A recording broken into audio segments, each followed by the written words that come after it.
The morning Silas Creed disappeared, he left Lena Marlow exactly $12, a cracked suitcase, and a platform so empty the wind moved through it like it was already done with her. He had taken everything else. The $430 she'd saved over 3 years of washing other people's laundry and ironing other people's shirts. The hope she'd stitched together from 6 months of letters that smelled like pine resin and promised her a ranch, a marriage, a life that finally had her name on it. He had taken the version of herself that still believed a man's word meant something. What he left behind was a woman standing in the October cold in Ridge Haven, Wyoming, watching the train shrink to nothing on the horizon, and understanding, slowly, the way a bad truth always arrives, that she had been a fool. She was 31 years old. She had no family to wire money to her. She had no return ticket. She had the clothes on her back, a suitcase with a broken latch, and $12 that wouldn't last 2 weeks. If you've ever stood somewhere and felt the ground shift under you, not from an earthquake, but from realizing that everything you believed was wrong, then you already know what Lena felt on that platform. The question isn't whether you'd survive it. The question is what you'd be willing to become to do it. Before we go further, if this is your first time here, please subscribe to the channel and follow Lena's story all the way through. Hit the like button if you want to see more stories like this one, and drop a comment telling me what city or country you're watching from. I love knowing how far these stories travel. Now let's go back to Ridge Haven, Wyoming, 1989, and find out what one woman does when she has nothing left to lose. The station master's name was Pruitt, and he had the particular quality of a man who had seen too many hard things and stopped being surprised by any of them.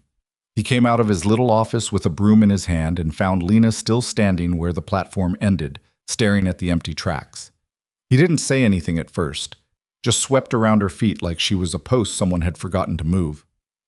"You waiting on something?" he finally asked. "No," Lena said. "I don't think so." Pruitt stopped sweeping. He looked at her suitcase, at the way she was holding herself too still, and he put together the arithmetic without needing her to explain it. His expression didn't change, but his voice dropped half a register when he spoke again. "Creed's man?" he said. It wasn't really a question. Lena turned to look at him. "What do you mean, Creed's man?" Pruitt leaned on his broom. He took a breath like a man deciding how much of a hard thing to hand to someone who was already holding too much. "You're not the first woman to come off that train looking for Silas Creed," he said. "You're the fourth one this year." The cold got worse after that. Not the weather. Something inside her chest. "The fourth," she repeated. "That I've personally seen," Pruitt said. "There could be more from before I started keeping count." Lena set her suitcase down on the platform boards. She sat down on top of it. She didn't cry. She thought she might, but the feeling that came instead of tears was something harder and quieter. The feeling of a woman deciding something about herself before she'd figured out exactly what the decision was. "Is there a sheriff in this town?" she asked. "There is," Pruitt said. "Name's Garrett. Office is on Main, 2 blocks north. And a boarding house?" "Mrs. Aldrich's. Same street, other direction." Lena stood up. She picked up her suitcase. The broken latch let one side sag open and she had to grip it with both hands to keep it closed. "Thank you," she said. Pruitt nodded. He went back to sweeping. But when she was halfway down the platform stairs, he called after her. "Miss, for what it's worth." She stopped but didn't turn around. "The last woman who came off that train, she's still here. Got herself a position at the dry goods store. She's doing all right." Lena nodded once and kept walking. Sheriff Garrett was a lean man in his mid-50s with a face like weathered saddle leather and gray at his temples that hadn't been there a few years ago, according to his own account. He listened to Lena's story sitting behind a desk that was stacked with enough paper to suggest a man perpetually behind on things he couldn't control, and he listened without interrupting, which she appreciated. When she finished, he was quiet for a moment. "Silas Creed," he said, not like he was surprised, but like he was confirming something he'd already suspected. "You know him." "I know of him," Garrett said carefully. "He moves through the territory, sets up correspondence, uses different names sometimes, but the method's the same. Promises women a home and a marriage, collects their savings, disappears." He picked up a pencil and turned it over in his fingers. "The difficulty is that what he does isn't always clearly criminal under the statutes we have. The women send the money willingly. He hasn't forged any legal documents that we've managed to prove. He's slippery. He took $430 from me, Lena said. I'd like it back. I understand that.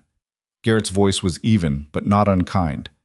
I want to be honest with you, Miss Marlow. The chance of recovering that money in the short term is not high. The chance of catching Silas Creed before he surfaces somewhere else? We're working on it. But I won't tell you it's certain. Lena absorbed this. She looked at the wall behind Garrett's head, where someone had tacked up a map of the county with various locations marked in pencil. She thought about the $12 in her coat pocket. Then I need to find work, she said. What kind of employment is available in this town for a woman without references? Garrett considered this with the seriousness it deserved. Mrs. Aldrich occasionally takes in boarders who help with the house in exchange for reduced rent. The school teacher position is filled. The hotel takes on laundry work. He paused. There's also Cole Hart. Who's Cole Hart? Garrett set down the pencil. Rancher, about 3 miles east of town. His wife passed last spring. He's got a boy, 7 years old, and a housekeeper who just left him to go back east to her sister. He came in asking about the situation 2 days ago. Another pause. It's not glamorous work, but Hart's a decent man, and he pays what he says he'll pay. Lena thought about the $12. She thought about the long walk back to a train platform she had no ticket to board. How do I find his ranch? She asked. Yeah. The road to the Hart Ranch was rutted from recent rain, and the sky above it was the particular gray of a day that couldn't decide whether it was finished with you yet. Lena walked it with her broken suitcase and her coat pulled tight, and she spent the time doing what she'd trained herself to do in hard moments, making a list of facts rather than feelings. Fact. She had no money to speak of. Fact. She had no one in this territory who knew her name. Fact. She had been made a fool of by a man who had done it to at least 3 other women before her, and she had not seen it coming. That last one was the one she kept returning to. Not with shame, or not only with shame, but with a kind of angry curiosity about her own blindness. She had read Silas Creed's letters so many times she could have recited them. The descriptions of the ranch were detailed enough that she'd believed them. The questions he'd asked about her preferences, her cooking, her feelings about hard winters, they'd felt personal, felt chosen. She'd told herself a story about a man who wanted to know who she was, and she'd believed it because she wanted to. That wanting was the weapon he'd used. She understood that now. The wanting was how you let someone in far enough to take something real from you. She was still turning this over when she rounded a bend and saw the Hart Ranch for the first time. It was not what she'd pictured when Garrett said rancher. The main house was a 2-story structure that had started life sturdy and was now in the process of losing a long argument with time and neglect. The porch railing on the south side listed badly. Several window shutters hung at angles that suggested the hinges had given up. The yard between the house and the barn was the kind of place where things got set down temporarily and then forgotten, and now those things had multiplied until walking through the yard required navigating around them. But the bones of it were solid. She could see that. The foundation was good. The barn, at least, looked sound. And there was something about the place, under all the neglect, that had once been cared for. You could feel it the way you feel the shape of a room when the furniture's been moved out. A boy came around the corner of the barn. He was small for 7, with dark hair that needed cutting and serious brown eyes that looked at her without any particular welcome but without hostility either. Just a kind of careful assessment that reminded her of old men who'd learned not to trust easily. "Who are you?" he asked. "My name is Lena Marlow," she said. "I'm looking for Cole Hart. Is he your father?" The boy looked at her suitcase. "What's wrong with your bag?" "The latch broke." "Is your father home?" "The latch broke or you broke it?" Lena blinked. "It broke. On the train." The boy considered this. He seemed to be deciding something. "He's in the barn," he said finally. "I'm Eli." "I know," Lena said. "The sheriff told me about you." Something moved across Eli's face, too quick to read, there and then gone. "What did he say?" "He said you lived here." "That's all?" "That's all." Eli looked at her for another moment, then turned and walked toward the barn without waiting to see if she followed. Cole Hart was not what she expected either, though she wasn't sure what she'd expected. Something broader, maybe, or louder. He was a man of medium height, and medium build, somewhere in his mid-30s, with the particular quality of stillness that some men develop when they've been doing physical work long enough that their body has learned to conserve itself between efforts. He was mending a harness when she came in, and he looked up at her with eyes that were an unremarkable shade of brown and had the same careful quality she'd noticed in his son. "Cole Hart," she said. "My name is Lena Marlow. Sheriff Garrett told me you might be looking for a housekeeper." Cole set down the harness. He looked at her the way a practical man looks at something he needs to evaluate. Not rudely, but without pretense either. His gaze went to the broken suitcase, to the dark rings under her eyes that told the story of a bad 24 hours, to the set of her jaw that told a different story about what she intended to do about it. "You from around here?" he asked. "No, I came in on the train this morning." She kept her voice level. "I came to Wyoming to marry Silas Creed. He wasn't at the station. I've been informed this is not unusual for him." She paused. "I'm without funds and without accommodation. I'm a capable cook and housekeeper, and I learned quickly. I don't know what happened to your last housekeeper, but I can tell from the state of this property that the situation has been difficult." Cole was quiet for a moment. Something shifted in his expression. Not pity, which she would have found intolerable, but a kind of recognition, like a man who understood what it meant to be in a position you hadn't planned for. "How long you thinking to stay?" he asked. "Long enough to save enough to make another plan," she said honestly. "I won't lie to you about that. I don't know how long that will be." Cole looked at Eli, who had come to stand in the barn doorway. The boy's expression gave nothing away. "Board and meals come out of the wages," Cole said. $30 a month, room found. I need someone who can manage the house and keep an eye on Eli when I'm working. Cooking, cleaning, laundry, preserving, that kind of thing. $30 a month with room and board. In 4 months, she'd have enough for a ticket back east. In 6, enough to do something more than that. "That's acceptable," she said. "You have references?" "No, I had references, but they were in correspondence that Silas Creed solicited as part of his scheme. I don't have documentation." She met his gaze straight on. "I can give you a week's work for nothing if you want to evaluate whether I'm worth keeping." Cole picked up the harness again, not dismissively, more like a man who'd made a decision and was ready to return to his work. "Week's not necessary," he said. "Room's upstairs, second door on the left. Eli'll show you." The room was small and smelled like dust and cedar in someone else's years, but it had a window that faced east and a quilt on the narrow bed that was worn thin in places but clean. Lena set her suitcase on the floor and sat on the edge of the mattress and looked at the wall. She was still sitting there when Eli appeared in the open doorway.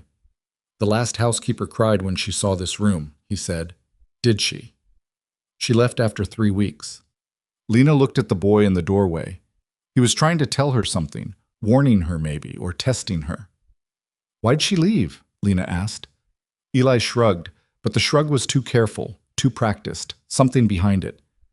"Was it a hard place to work?" Lena pressed. "It's always been a hard place," the boy said. And then, with the specific precision of a child who has learned to choose words carefully, it got harder. "When your mother died," Lena said. Not a question. Eli looked at the floor. "Mrs. Clemens, that's the housekeeper. She kept moving things, putting things in different places. My mother's things." He paused. "Papa told her not to, but she kept doing it anyway because she said the house needed to be organized. So Papa told her again, and she cried, and then she left." Lena looked around the room. The simple truth of it landed quietly. This wasn't just a house that needed cleaning. This was a house that was still in the process of figuring out how to exist without someone in it. "I won't move things without being told to," she said. Eli glanced up. He looked at her with those careful brown eyes, his father's eyes, and then gave a small nod that might have been acknowledgement or might have been the beginning of something more.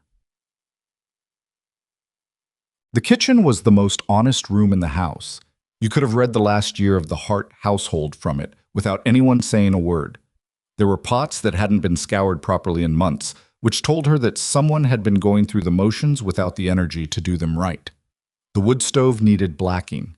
The flour bin was nearly empty, and the salt had gone damp and hard. The icebox had in it a slab of salt pork, half a wedge of dried cheese, and several jars of something that had been put up in a hurry and not labeled, so there was no way to know what they contained until you opened them. But the structure was sound. The shelves had been put up by someone who knew what they were doing, and there was a herb garden visible through the window, or what had been one, now mostly gone to dry stalks and seed heads, that told her the woman who'd run this kitchen had known what she was about. Lena rolled up her sleeves. She started with the stove. It took her an hour to get it properly cleaned and the flue drawing right again. And by the time she'd done that, the fire she'd built in it had taken hold, and the kitchen was beginning to warm in a way it probably hadn't been warm in a long time. She found a bucket and hauled water from the pump and started on the pots. She was doing the second pot when Cole appeared in the doorway. He looked at the stove, at the bucket, at the organized row of pots she'd already finished, ranked by size on the shelf. "I told you the week wasn't necessary," he said. "I'm not doing this to prove anything," Lena said, without turning around. "I'm doing it because this kitchen is in a bad state and it's going to stay in a bad state unless someone addresses it, and I'm someone." A pause. She could hear him decide something. "Supper in an hour work?" he asked. "Yes," she said. He left. She went back to the pots. She found a half-dozen eggs and some dried beans and a smoked ham hock that had been pushed to the back of a shelf and forgotten. She made do. The biscuits she mixed from the last of the flour were not her best. The flour was too old and the baking powder had lost some of its force, but they were hot and they were made, which was better than what there'd been before. Cole and Eli came to the table without her needing to call them. They sat down. Cole said nothing but poured 2 cups of coffee from the pot she'd made and pushed one toward the end of the table where she'd set a place for herself. She'd been intending to eat later, after them. That was what she'd always done in household work. Eat separately, maintain the distinction. But she sat down anyway, because the invitation had been wordless and therefore harder to decline. Eli ate his supper without complaint, which she took as a good sign. Children were the most honest critics of a cook. "The biscuits aren't as good as they should be," she said. "The flour's stale. I'll need to go into town for supplies." "List it out," Cole said. "I'll give you the account at Hanford's Dry Goods." "All right." Quiet. The fire in the stove, the sound of wind working at one of the loose shutters on the south side of the house. "You said you came to marry Creed," Cole said, not looking up from his plate. "Yes." "How long were you corresponding?" 6 months. Another pause. "And you trusted him." It wasn't judgment, it was observation, but the truth of it settled on her anyway. "I trusted what I wanted him to be," Lena said. "Which isn't the same thing. I know that now." Cole looked up then. There was something in his expression that she couldn't read. Not quite sympathy, not quite understanding, but something adjacent to both. "People see what they want to see," he said. "Doesn't make you foolish. Makes you human." He went back to his supper. Eli was watching her with those serious eyes, and she thought she saw in them something she recognized. A child's way of gathering evidence about a person before deciding whether to let them matter. She ate her stale flour biscuit and drank her coffee, and didn't say anything more, because sometimes silence is a form of respect, and sometimes it's just what 2 people who don't yet know each other do while they're figuring out what kind of strangers they're going to be. That first night, Lena lay in the narrow bed and listened to the house settle around her. It was a particular kind of sound, the nighttime sounds of a house you don't yet know. Unfamiliar creaks, the particular voice of the wind through these specific windows, the way the fire in the stove talked to itself as it died down. In her rented rooms back east, she'd known every sound by heart. Here, everything was foreign. She thought about the letters. She had them still. She'd left them in her coat pocket, not wanting to put them in the suitcase where they might get lost. 43 letters from a man named Silas Creed, describing a ranch outside Ridge Haven, Wyoming, with 75 acres and a creek and a good well and a house with 2 fireplaces.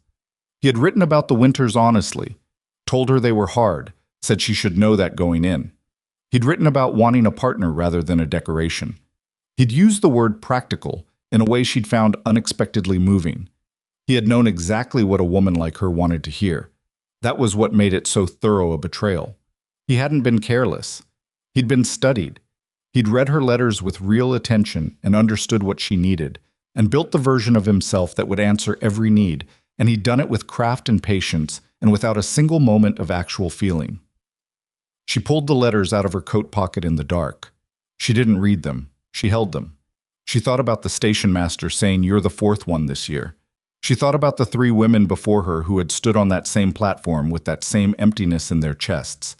She wondered where they were now. She wondered if the one who'd found work at the dry goods store had nights like this one, lying in someone else's narrow bed, holding evidence of her own hope and what had been done with it. She put the letters back in her pocket. In the morning, she would need to make a proper accounting of the pantry and write out a supply list for Hanford's. The herb garden might still be salvageable if the ground hadn't frozen all the way through. The shutters on the south side needed attending to before real winter arrived.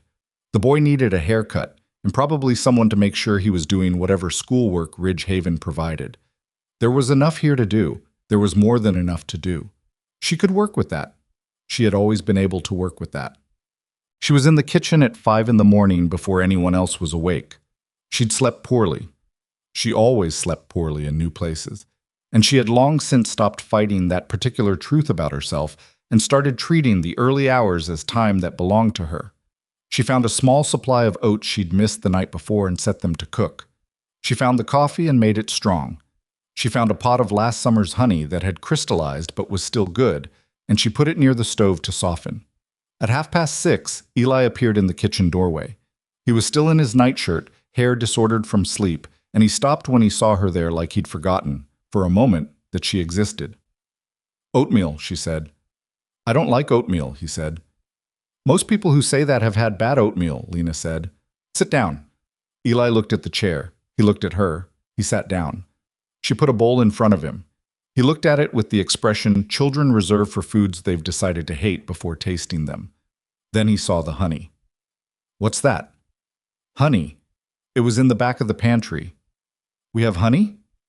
"You had honey. I'm not sure how long it's been there. It's still good." She pushed the small crock toward him. "Try it before you decide." Eli spooned honey onto the oatmeal with the cautious concentration of a child who doesn't want to be caught being interested. He ate a bite. His expression did not change dramatically. She was already learning, a child who protected his reactions. But he ate the whole bowl. Cole came in while Eli was on his second cup of water and sat down without ceremony. She put oatmeal in front of him too, and he nodded in the way of a man acknowledging something without making a speech about it. "List ready?" he asked. She slid the paper across the table. He read through it without comment, then folded it and put it in his shirt pocket. "I'll write in this morning," he said.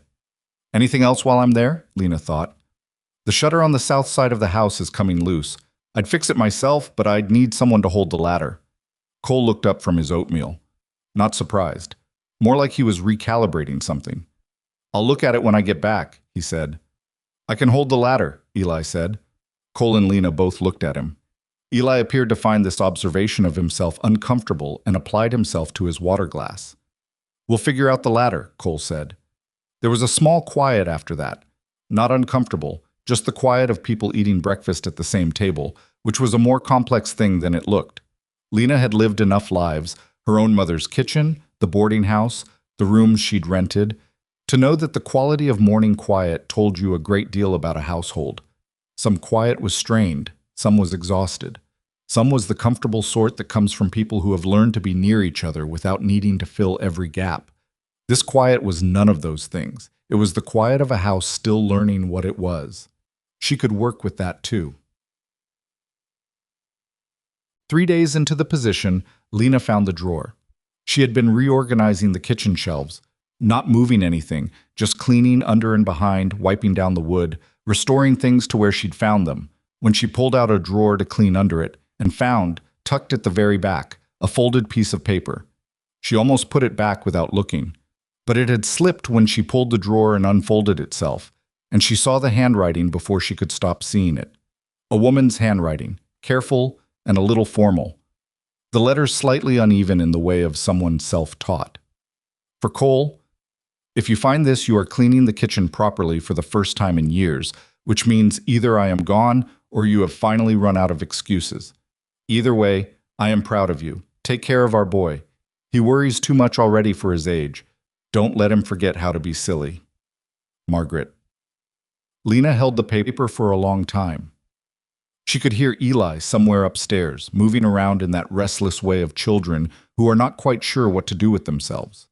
She could hear the horses in the barn. She could hear the wind trying the shutters. She folded the paper along its original creases and put it back exactly where she had found it, in the far back corner of the drawer. Then she slid the drawer back into place. She didn't tell Cole about it that evening. She didn't tell him the next day or the day after.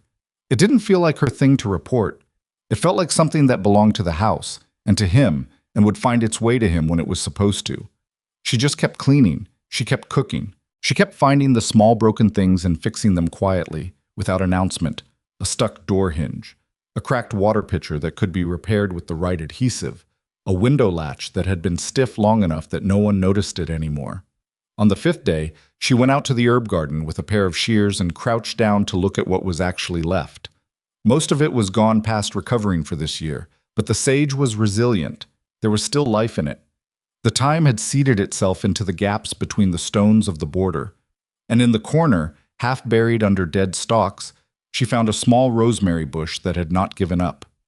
She was still kneeling there, working at the dead growth around the rosemary, when a shadow fell across her. She looked up. Eli was standing 3 feet away, watching her. "My mother planted that," he said. Lena looked back at the rosemary. "I know." "How do you know?"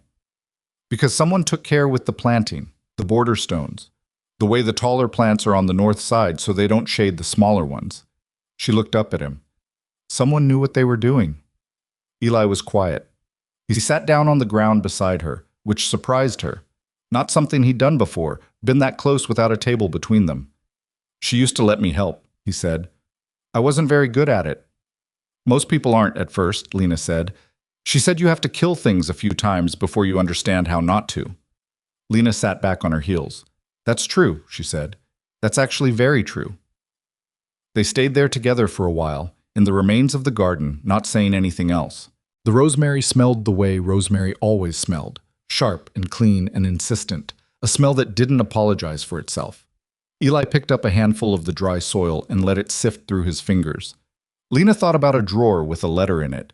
She thought about a house still learning what it was. She thought about a 7-year-old boy who worried too much already for his age and needed now and then to be allowed to be silly. She thought about the letters in her coat pocket, the ones she'd been keeping without knowing exactly why. She thought about the $430 she was probably never going to see again, and about the fact that she was kneeling in a dead woman's herb garden in Wyoming at the end of October, and that somehow, in some way she couldn't have predicted, this did not feel like the worst thing that had ever happened to her. "If you want," she said, "you could help me clear out these dead stalks. The sage and the thyme will come back next year if we give them room." Eli looked at the garden. He looked at her. His expression was the same careful thing it always was, the expression of a boy who'd learned not to give his trust away quickly. "Okay," he said, and he picked up a handful of dead stalks and began to pull. The rosemary came back. That was the first thing Lena thought when she stepped out to the herb garden on the morning of her 3rd week at the Hart Ranch, and there it was. The same struggling bush she and Eli had cleared around together, now putting out a tentative new shoot at the base, something small and green and determined pushing up through the cold soil. She crouched down and looked at it for a moment without touching it. It wasn't much, but it was alive, and it had decided to keep going, and that seemed like enough. She went back inside and started the stove. The days had settled into a shape by then, which was something she hadn't expected to happen so quickly. She had thought, arriving with her broken suitcase, her $12, her freshly ruined faith in human intentions, that this would feel like waiting, like a room you sat in until the real thing started. But the work had a way of making time mean something, and the household had a way of needing her that she hadn't anticipated. Eli, for instance. He was at the kitchen table by 6:30 every morning now, without being called. He didn't announce this development. He didn't make anything of it. He simply appeared, sat down in the same chair, and waited with the studied patience of a child pretending not to care what happened next. The first morning she'd put oatmeal in front of him again, he'd looked at it with an expression that suggested he was deciding whether to object. "There's dried apple in it today," she said, before he could formulate a position. He looked at the bowl. "Where'd the apple come from?" "Mrs. Aldrich at the boarding house gave me a jar when I mentioned your pantry situation. She's a practical woman. Eli considered the dried apple. He ate a piece. It's chewy, he said, which was not a complaint she had learned, just the way he registered information. Cole came in at 7:20, boots already muddy from the morning feeding, and poured his own coffee because he'd started doing that sometime in the second week without either of them discussing it. A small shift that meant something she hadn't put a name to yet. He sat at the head of the table and looked at the two of them and then at the pot on the stove and the bread she'd set to warm on the rack above it. Hanford's got a new flour shipment, he said. Came in yesterday. I put in an order. Good, she said. The biscuits have been suffering. Cole looked at Eli. The biscuits have been fine. Papa, Eli said, with the particular diplomacy of a 7-year-old who had tasted the difference. They were not as good as the bread. Cole said nothing to this, but the corner of his mouth moved in a way she was beginning to recognize as the closest he generally got to admitting something. It was Mrs. Hanford, the dry goods owner's wife, a wide woman with sharp eyes, and the civic dedication of someone who had decided the town's business was her business, who first told Lena about the other women. Lena had been in the store picking up the flour order and a few other things on Cole's account when Mrs. Hanford appeared from behind a bolt of calico and said, without preamble, "You're the one staying out at Hart's place." "I'm the housekeeper there, yes," Lena said. "You came in on the train 3 weeks ago." Not a question. "Creed's woman." Lena kept her expression even. "One of his women, apparently." Mrs. Hanford's mouth tightened. Not with judgment for Lena, she understood after a moment, but with a compressed kind of anger that had clearly been sitting there for a while. "You know there are others still in town," Mrs. Hanford said. "Clara Finch works for me. The one Pruitt mentioned, probably. And there's Ruth Dawes, who's been taking in laundry since August. She came out to marry Creed in the summer." She paused. "And before them there was Winifred Pratt, but Winifred left. I don't know where she went." "Pruitt mentioned Clara," Lena said. "I didn't know about Ruth." "Most people don't," Mrs. Hanford said with a precise bitterness.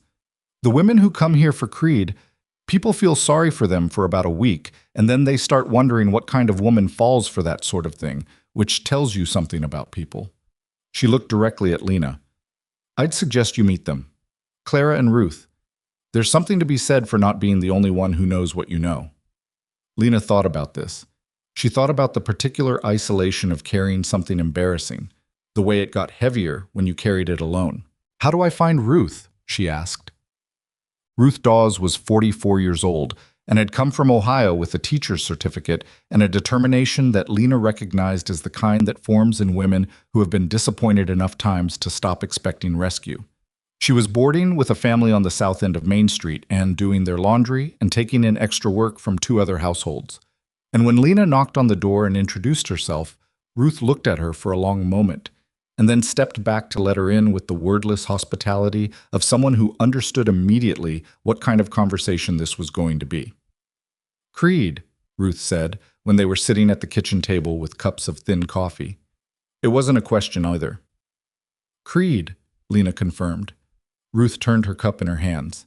She had the hands of someone who'd been washing laundry since August, reddened, the knuckles cracked in the cold. "He told me he had a school that needed a teacher," she said, "that there were children going without education out here, and he was trying to do something about it. He said he was building a schoolhouse." She paused. "He asked for money to help purchase materials." "How much did he take from you?" $260. 12 years of saving." Ruth's voice was flat. The flatness of a woman who had already done her crying about it and was now living in the aftermath. He was very specific about the schoolhouse, the dimensions, where it would sit, the kind of stove they'd need for the winters here. She looked up. He'd clearly described it before. It was polished. Lena set down her cup. "He told me the ranch had 2 fireplaces," she said. "He described the sound the creek made in spring." Ruth looked at her. Something passed between them. The specific recognition of 2 people who have been taken by the same hand, using the same methods, and who are only now understanding the full shape of it. "Mrs. Hanford said there was another woman," Lena said. "Winifred Pratt. She left before I arrived, but I heard about her from Clara." Ruth was quiet for a moment. "What are you going to do?" "About Creed?" "About any of it. About here." Lena thought about the Hart Ranch, about the herb garden, About Eli eating oatmeal with dried apple and registering it as Chewy. About a letter in the back of a drawer that she hadn't told anyone about. "I'm working," she said. "For now, I'm working." Ruth nodded. "That's all any of us can do." Clara Finch was different from Ruth. The way a quick fire is different from a slow one. She burned faster and less predictably, and she had a way of speaking that made it clear she'd been angry about Silas Creed since the day she understood what had happened and had not stopped being angry since, which Lena found, honestly, refreshing. She met Clara at Hanford's the following Saturday, when Clara was stocking a shelf and Lena was picking up a packet of needles, and Clara said immediately, without introduction, "You're Lena. Mrs. Hanford told me about you. Creed took 400 from you?" 430, Lena said. Clara's jaw went tight. "He took 350 from me. Letters for 8 months. He said he had a furniture-making business and needed help with the books, because his previous wife—" She stopped, looked at Lena. "He said he had a previous wife. He told me he'd never been married." Clara closed her eyes for a moment, opened them. "Of course he did." "He adjusts the story," Lena said, "to whoever he's writing." "He's very good," Clara said, and the way she said it was not admiration. It was the grim acknowledgement of a craftsman recognizing the work of another craftsman who is using the skill for entirely wrong purposes. They stood in the dry goods store in the smell of sawdust and cotton and coffee, and Lena felt something shift slightly in the weight she'd been carrying since the platform. It didn't get lighter, exactly, but it felt less solitary. There was something in standing next to another woman who had been through the same storm and was still standing that functioned, in its own quiet way, like a handhold. "Sheriff Garrett says it's difficult to prosecute," Lena said. "I know what Garrett says," Clara said. "I talked to him in August." She picked up another jar for the shelf. "He's not wrong, but he's also not—" She paused, choosing the word carefully. "He's not finished looking. He told me that. He said he was still gathering information, that if Creed came back to the territory, the situation would be different." "Why would he come back?" Clara put the jar on the shelf and turned to look at her directly. "Because he's done it before," she said. "That's the thing about men like that. They believe they're untouchable. They come back to places because they can't imagine the world organizing itself against them." She paused. "And because there's always someone here to come back for. Always some loose end." The words settled over Lena with a cold that had nothing to do with the November air coming under the door. She thought about the letters in her coat pocket, the 43 letters she hadn't thrown away, and hadn't let herself think too carefully about why. November came in hard, the way Wyoming winters announce themselves, not gradually but all at once, a curtain dropping. The first real snow came on a Tuesday, and by Wednesday morning the ranch road was drifted enough that Cole had to spend 2 hours clearing it before the day's work could begin. Inside, the kitchen had become the center of everything, the way kitchens do in winter. The warmest room, the one that smelled most like something was happening. Lena had established routines by now, and routines had a way of creating their own gravity. Eli did his schoolwork at the kitchen table in the afternoon while she was cooking, and she had found, without planning it, that she'd started asking him questions about what he was working on, and that he'd started answering at length, and that somewhere in the middle of that exchange the work got done more thoroughly than it had when he'd been doing it alone in his room. "You're better at arithmetic than you let on," she told him one afternoon, looking over a page of sums he'd completed. "Mrs. Garver says I rush," he said. "You do rush, but you're getting the right answers when you rush, which means you understand it. Slowing down is easier to fix than not understanding." Eli chewed the end of his pencil, which was a habit she'd decided not to address yet because there were too many other things. "Mama used to check my sums," he said. "Not with any particular weight, just as information, offered carefully." "Did she catch mistakes?" "Sometimes. Sometimes she said I was right when I was wrong because she didn't want to tell me." He paused. "I figured that out later." Lena looked at him. The specific quality of that observation. A child who had sorted through his grief far enough to arrive at something complicated, sat in her chest in a way she didn't have words for. "That's a very honest thing to notice," she said. Eli shrugged. "She was better at other things," he said with the pragmatic loyalty of a child who had decided to love someone including their flaws.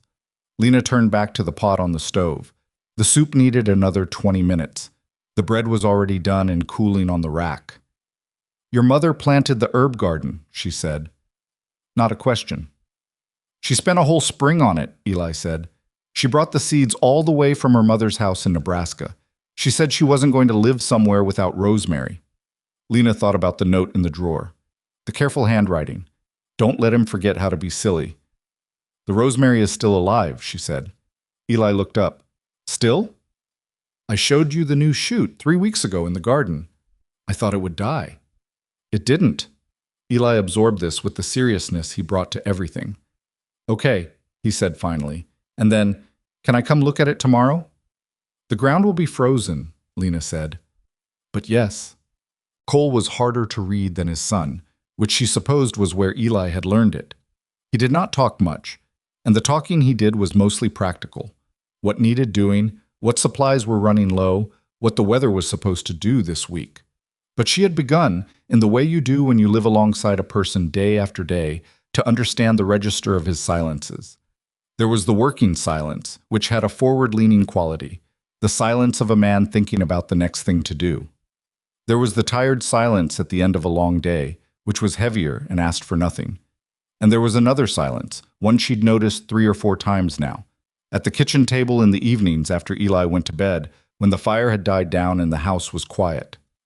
That silence had a different quality entirely. It was the silence of a man sitting with something he wasn't going to say, and she had learned to leave it alone. Once, she hadn't. It was a Thursday evening, nearly 3 weeks in. Eli was in bed. She was darning a pair of his socks at the kitchen table because the cold was coming through the bottom of both heels, and Cole was sitting across from her with his coffee and the specific evening silence. She had looked up from the sock, and before she could think better of it, she said, "Was it sudden?" Cole looked at her. He didn't ask what she meant. "March," he said. She'd been sick since November, so not sudden, but faster than we expected at the end. "I'm sorry," Lena said. And then, because she didn't believe in saying that without meaning it, Eli said she was better at some things than others. I thought that was a kind way to think about someone. Something moved in Cole's face. She was terrible at arithmetic, he said, and she burned things. She was genuinely not. She didn't have a lot of patience for cooking. He paused. But she could fix almost anything mechanical. Took apart the well pump once and put it back together in an afternoon. I couldn't have done that. Another pause. She was funny. I forget to mention that when people ask about her.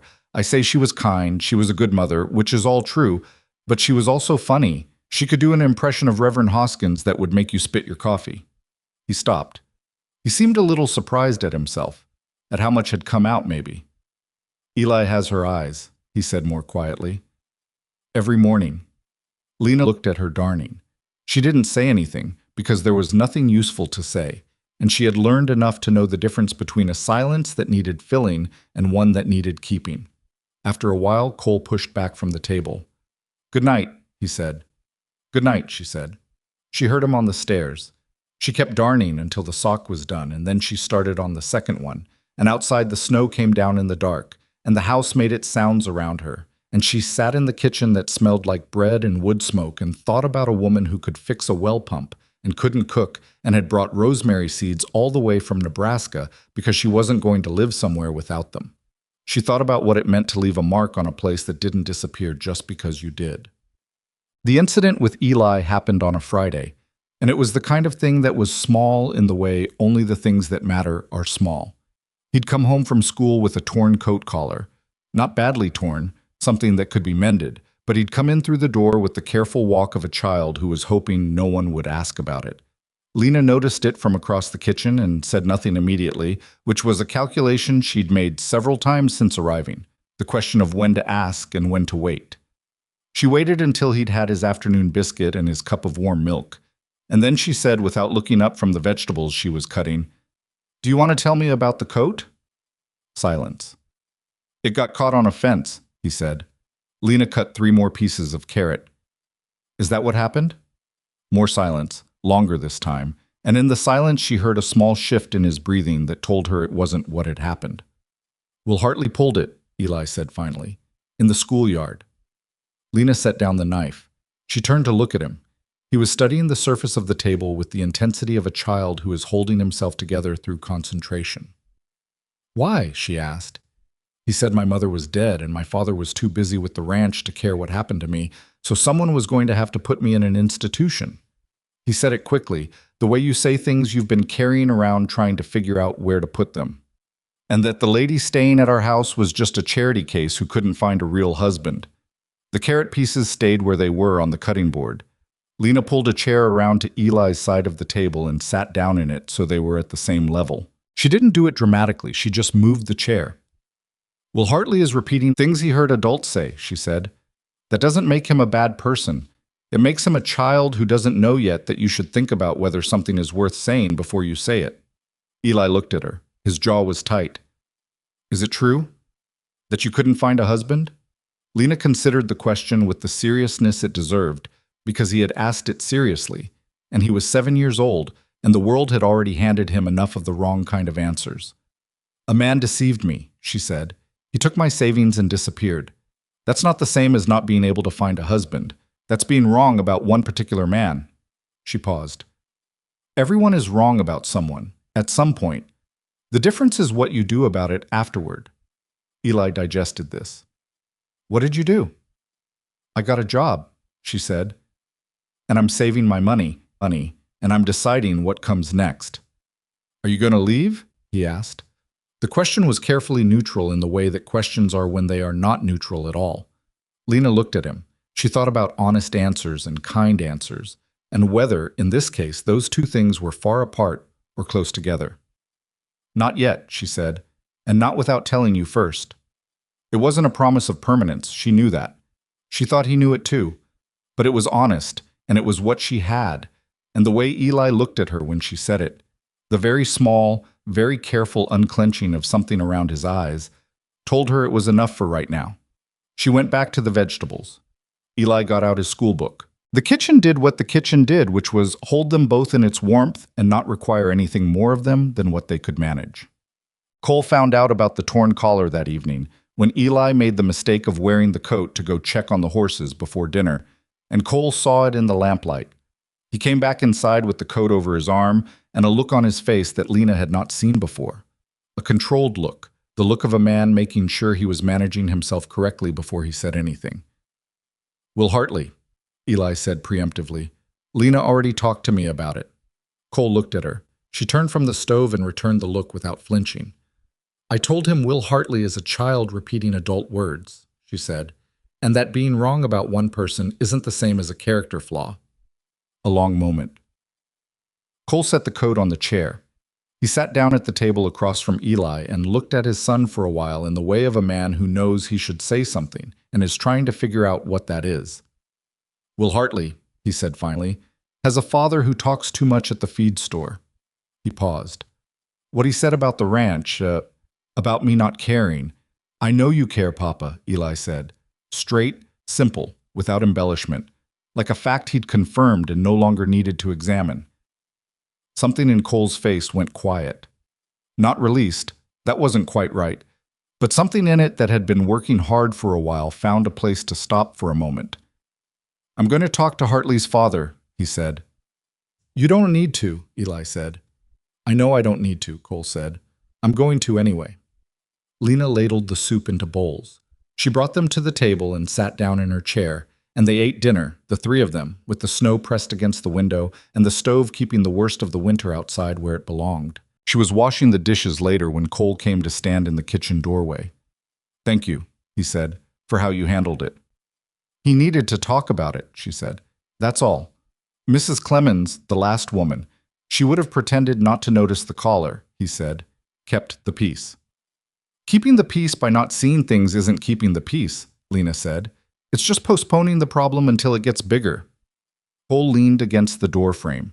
He was looking at her in the way he had sometimes, not the evaluating look of the first day, but something that had come after it, something that was still figuring out what it was. Where are you from? He asked. Originally. Pennsylvania, she said. A town you've never heard of. My mother ran a boarding house after my father died. I helped her until she died too, and then I had the skills for housework and no house to do it in, so I hired myself out. She scrubbed at the soup pot. I thought the letters were a different way out. A better one. They weren't, Cole said. No, she said. They weren't. She rinsed the pot and set it to dry and turned to find him still in the doorway, and there was something in the kitchen air that was different from what it had been a moment ago.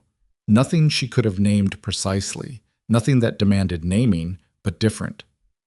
The shutter on the east side is working loose, she said. I noticed it this afternoon.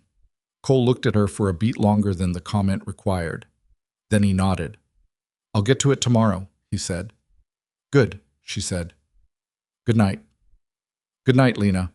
She turned off the lamp above the sink. She listened to him climb the stairs. She stood in the dark kitchen for a moment with the sound of the snow and the settling house around her, and she thought, not for the first time, but differently than before, about what it meant to find something worth staying for before you'd planned to stay. The rosemary was alive. The soup pot was clean. The shutter would get fixed tomorrow. Eli had said, I know you care, Papa, in the voice of a child who meant it and needed to say it out loud. None of it was what she'd come here for. All of it, in some way she couldn't yet measure, was beginning to feel like more. The east shutter got fixed on a Saturday morning in early December, and Lena held the ladder. She hadn't planned to. Cole had come out with the tools and positioned the ladder against the house, and she had come around from the woodpile with an armful of split logs and seen him about to climb it and said, without thinking, let me hold that. He'd looked at her for a moment with the familiar assessing quality, and then he'd said, all right, and she'd set down the logs and held the ladder while he worked, and that was how it went. Eli watched from the porch with a blanket around his shoulders, offering commentary that nobody asked for. It's still crooked, he said, when Cole had the first screw in. Thank you, Eli, Cole said. Now it's the other kind of crooked. Eli. I'm just saying what I see. Lena kept her eyes on the ladder and said nothing, but she felt something move in her chest that was not quite a laugh but was related to one. The specific warmth of being inside a moment that belonged to other people and finding that it had made room for her anyway. The shutter came out level on the third try. Cole came down the ladder and looked up at it with the flat satisfaction of a man who has fixed a thing that needed fixing. He picked up his tools without ceremony. Eli went back inside. Lena retrieved her armful of logs. It was a small morning. Nothing about it was remarkable. She thought about it later because of that, because of how ordinary it was, and how much the ordinary had come to mean in a place she had arrived at with nothing.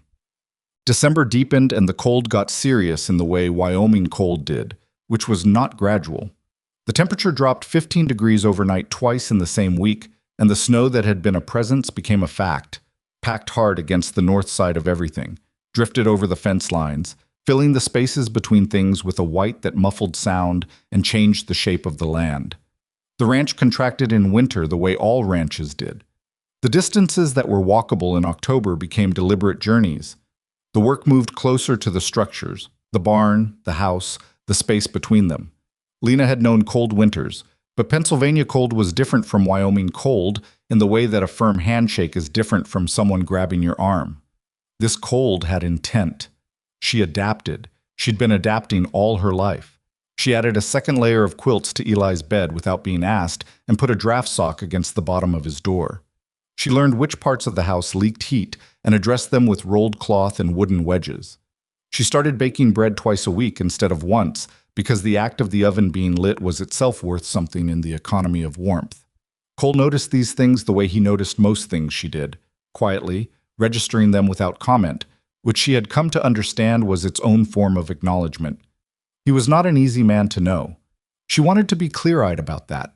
He was decent, and he was honest, and he worked with a seriousness of purpose that she respected, but there were parts of him that were still locked in the particular way of a man who had lost someone and hadn't yet finished sorting out what the loss had made him. She didn't push at those parts. She understood that there were things a person had to find their own way through, and that company on the road was different from carrying someone else's weight. But they talked more as December went on. Not about large things, mostly. About the ranch, about Eli, about what the supply situation looked like, and whether the road to town would hold. Occasionally about something one of them had read. Once, memorably, about the taxonomy of bad luck, whether it was evenly distributed or whether some people simply had a genius for finding it. My father used to say some people walk into a room and the room itself decides to fall on them, Cole said. It was an evening after supper, Eli in bed, the stove eating the last of the evening's wood. My mother used to say the difference between bad luck and bad judgment was whether you could see it coming, Lena said. Which one is Creed? She thought about it honestly. Both, she said. He's the man who has learned to arrange things so that other people's bad judgment becomes his good luck. Cole turned his coffee cup in his hands. Garrett came by the feed store yesterday. She looked up. And? He's heard Creed may be in the territory again. Nothing confirmed. Someone thought they saw him in Dunmore, which is 40 miles east. He paused. I thought you should know. Lena sat with this. Dunmore was 40 miles. That was not far. That was a day's ride. He told you that himself, Garrett? He asked me to mention it to you, said he'd been meaning to come out, but the road's been bad. Cole looked at her steadily. He also said, his words, that if Creed does show up in Ridgehaven, the situation has changed since August. He's been corresponding with authorities in 2 other counties. There's more documentation now. What kind of documentation? Other women who came forward, letters they kept, a postal official in Cheyenne who's been building a case. Cole set down his cup. It's not certain, but Garrett said it's not nothing either. Lena thought about the 43 letters in her coat pocket. She had moved them, sometime in November, from the coat to a small tin box she kept on the shelf in her room. She hadn't read them again, but she hadn't thrown them away. I kept his letters, she said. Cole looked at her. All of them? 43. I don't know why I kept them. I think I was too angry to throw them away and too— She paused, finding the right word. Too ashamed to look at them. Shame's the wrong word for what you should feel about this, Cole said. I know that intellectually, she said. Knowing it and feeling it are different projects. Cole was quiet for a moment. Then, those letters might be worth something to Garrett's case. I know, she said. I've been thinking about that. She had been thinking about it since Mrs. Hanford's mention of a postal case, since Clara's observation that men like Silas Creed believed themselves untouchable. She had been thinking about the tin box on the shelf and what it contained and what it might be worth to someone who was trying to build a wall around a man who had spent years slipping through every gap. I'll talk to Garrett, she said, when the road clears. Cole nodded. He stood up, rinsed his cup at the basin. At the doorway he stopped. Lena. She looked at him. What Creed did? Taking money from women who were trying to build something. He stopped, started again differently. It makes a man angry, he said. That's all. She held his gaze. Thank you, she said, for telling me about Garrett. He nodded once and went up the stairs, and she sat with the fire dying down around her and thought about Dunmore and 40 miles and a tin box on a shelf, and all the ways a thing you thought you'd left behind could find its way back to you. The road to town cleared enough by the 3rd week of December for a careful trip, and Lena went in on a Tuesday with Cole's supply list and her own purpose. She stopped at the dry goods store first. Clara was there, restocking behind the counter, and Lena told her what Cole had said about Garrett's correspondence and the case being built. Clara's reaction was very still. Not the stillness of surprise, but the stillness of a woman receiving something she had been quietly hoping for without letting herself believe in it. Does he think Creed is actually coming back? Clara asked. Someone thinks they saw him in Dunmore. Clara straightened a jar on the shelf with more precision than the task required. Ruth should know, she said. I'm going to tell her after this. Clara turned. Her expression had the hard-edged clarity of someone who has been carrying anger for months and has now found a possible direction to point it. If he comes back here, she said, I want to be in the room when Garrett talks to him. That may not be up to Garrett, Lena said carefully. I'm not asking for Garrett's permission, Clara said. I'm telling you what I intend to do. Lena looked at her. She thought about the first day on the platform, about Pruitt and his broom, about the $12 and the suitcase with the broken latch. She thought about Ruth's reddened hands from months of other people's laundry. She thought about Winifred Pratt, who'd left and gone somewhere unknown, and might be carrying all of this alone, wherever she was. I'll let you know if I hear anything more, Lena said. She found Garrett at his office, and she put the tin box on his desk. He opened it and looked at the letters without touching them immediately. The instinct of a man who understood that evidence had to be handled correctly. Then he picked up the first one carefully and read the opening lines. You kept all 43, he said. I kept all 43, she confirmed. He set it down. He looked at her across the desk with the particular expression of a man revising an assessment upward. Miss Marlow, this is meaningful. The postal case needs original correspondence. These are postmarked, dated, signed with his name. He paused. He used his actual name with you? Throughout. He used aliases with two of the other women in Cheyenne. Garrett looked at the box again. He was comfortable enough here to use his real name. That's either arrogance or he planned to follow through with you specifically and then changed his mind, which would be consistent with the pattern we're seeing. He rotates. Some women get the full commitment, some are shorter schemes. I had more money, Lena said. That's probably the relevant factor. Garrett's expression didn't change, but something behind it did. A brief, controlled flash of anger that he returned to professional neutrality before it fully arrived. I'd like to keep these, he said. I know, she said. Keep them. She walked out of the sheriff's office without the tin box and stood on the street in the December cold and took a breath that felt different from the ones before it. Not lighter, not healed, but purposeful in a way that the carrying had not been. She had done something with what she had. That was not nothing. Silas Creed arrived in Ridge Haven on the 14th of January. Lena heard about it from Eli, which was not how she would have chosen to hear about it, but Eli heard it from a boy at school whose father drank at the saloon, and by the time Eli came in the kitchen door with his coat still buttoned and his face carrying something he was clearly trying not to carry badly, the information had already traveled most of the town. A man came in on the noon stage, Eli said. Tommy Whitfield says his father says it's the man who was supposed to marry you. Lena was at the stove. She turned the heat down under the pot and turned around. Did Tommy Whitfield say anything else? He said the man was wearing a good coat. Eli was watching her face with the careful attention he brought to things that mattered. Are you scared? She considered the question with the honesty it deserved. A little, she said. Some. Papa is going to be angry, Eli said. Your father doesn't need to be angry on my behalf, she said, more to herself than to him. He's going to anyway, Eli said, with the certainty of a child who knew his father accurately. She told Cole at supper before he could hear it somewhere else, and Eli was right. She watched something move behind Cole's eyes that was not quite anger, the way a fire is anger, but the way a held breath is anger, controlled and with pressure behind it. He's in town? Cole said. At the saloon, from what Eli heard. Maybe the hotel. Has Garrett been told? I don't know yet. She kept her voice steady. I intend to go see Garrett in the morning. I'll ride with you. You don't need to. I know I don't need to. He looked at her across the table. I'm going anyway. She thought about saying more, about the fact that this was her matter to handle, her letters in Garrett's drawer, her name that Silas Creed had used and discarded. But she looked at Cole's face, and she thought about what it actually meant to let someone be beside you, without it meaning you couldn't stand on your own. And she said, all right.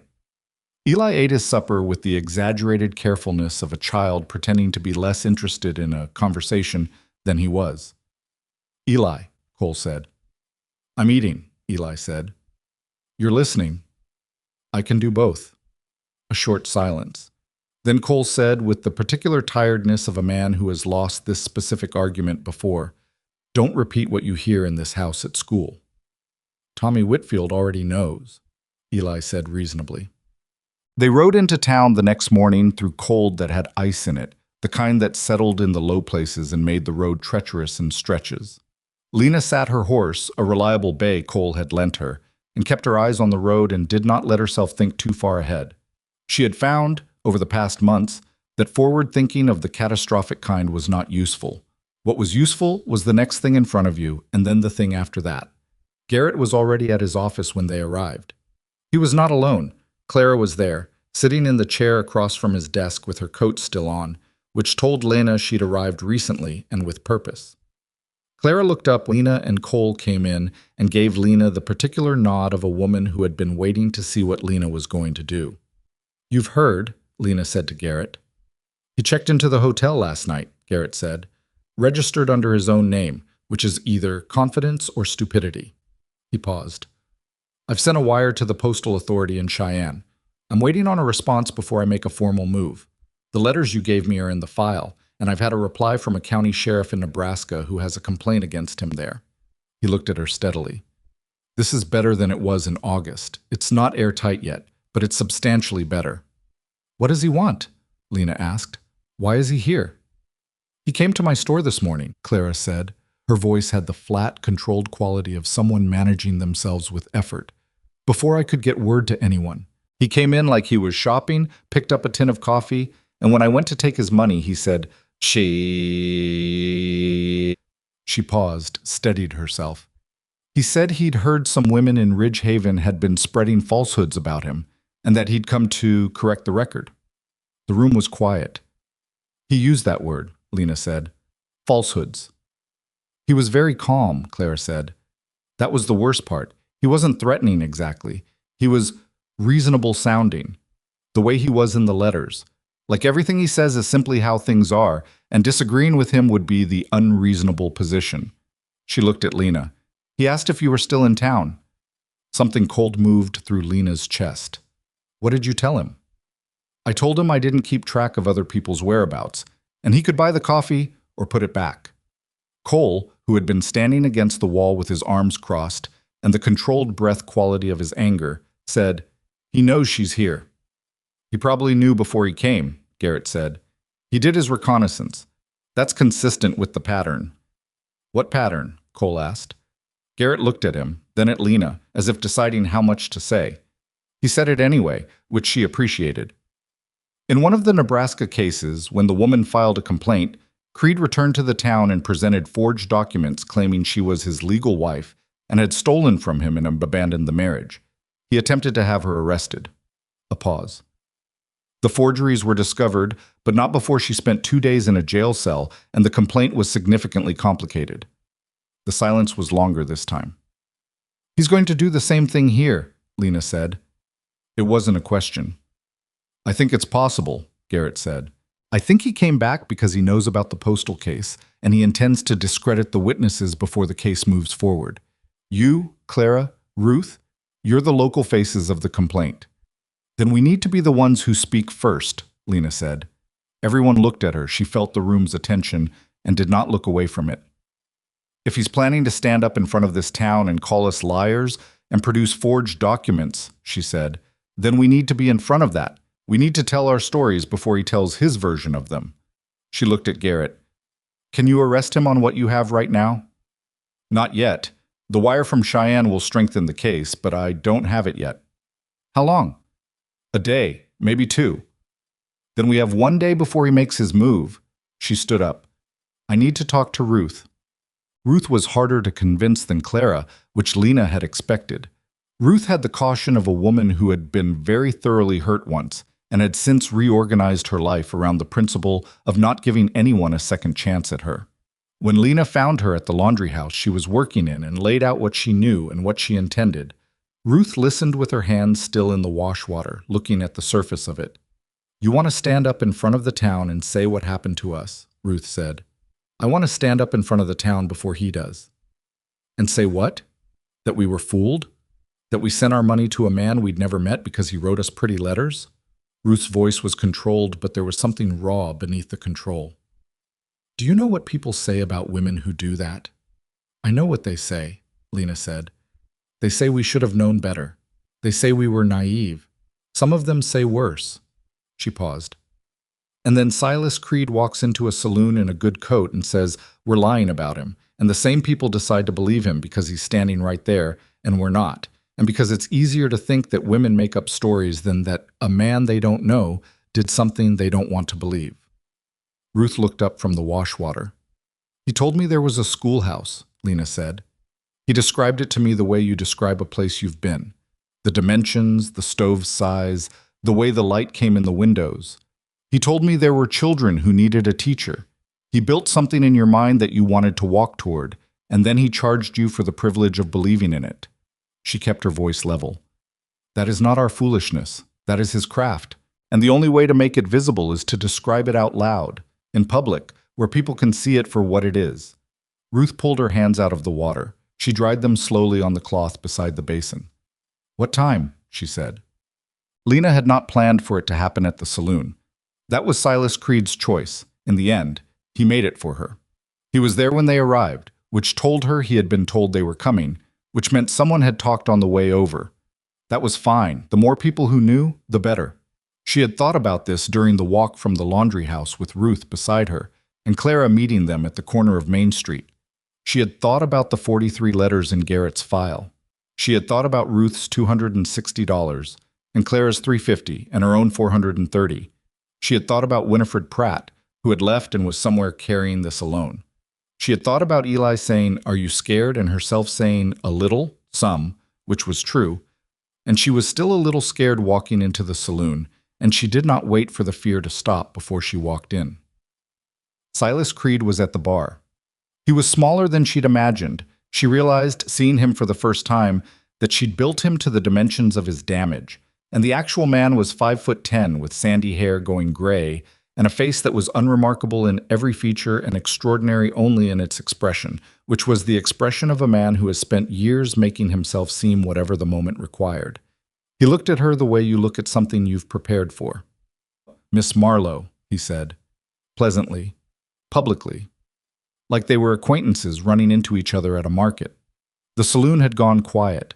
There were 8 or 9 men at various tables, and behind the bar the barkeep had stopped wiping his glass. And in the corner near the window, Lena saw without surprise that Cole was there, standing against the wall, having ridden in separately and arrived first. She walked to the center of the room. She didn't go to the bar. She stood where everyone could see her without having to turn their heads. "My name is Lena Marlow," she said. To the room, not to him. "I came to Ridgehaven in October on the noon train to marry a man named Silas Creed. He had corresponded with me for 6 months, and I had sent him $430 of my savings based on his representations about a ranch he claimed to own." She kept her voice clear and even, the way you keep a road clear of snow. Not because it's easy, but because something needs to come through. "He was not at the station. He had taken my money and disappeared." "Now that's a mischaracterization," Creed said. "Still pleasant, still in control, or performing control. Standings between us." "This is Clara Finch," Lena said, and Clara stepped forward. She came to Ridgehaven in June, also to marry Silas Creed, who represented himself to her as a furniture maker who needed a bookkeeper. He took $350 from her. She looked at Ruth. "This is Ruth Dawes. She came in August. He told her there was a schoolhouse being built and children who needed a teacher. He took $260. The room was very quiet now. Creed had shifted. The pleasantness was still there on his face, but it was working harder now, like a tool being used on the wrong material.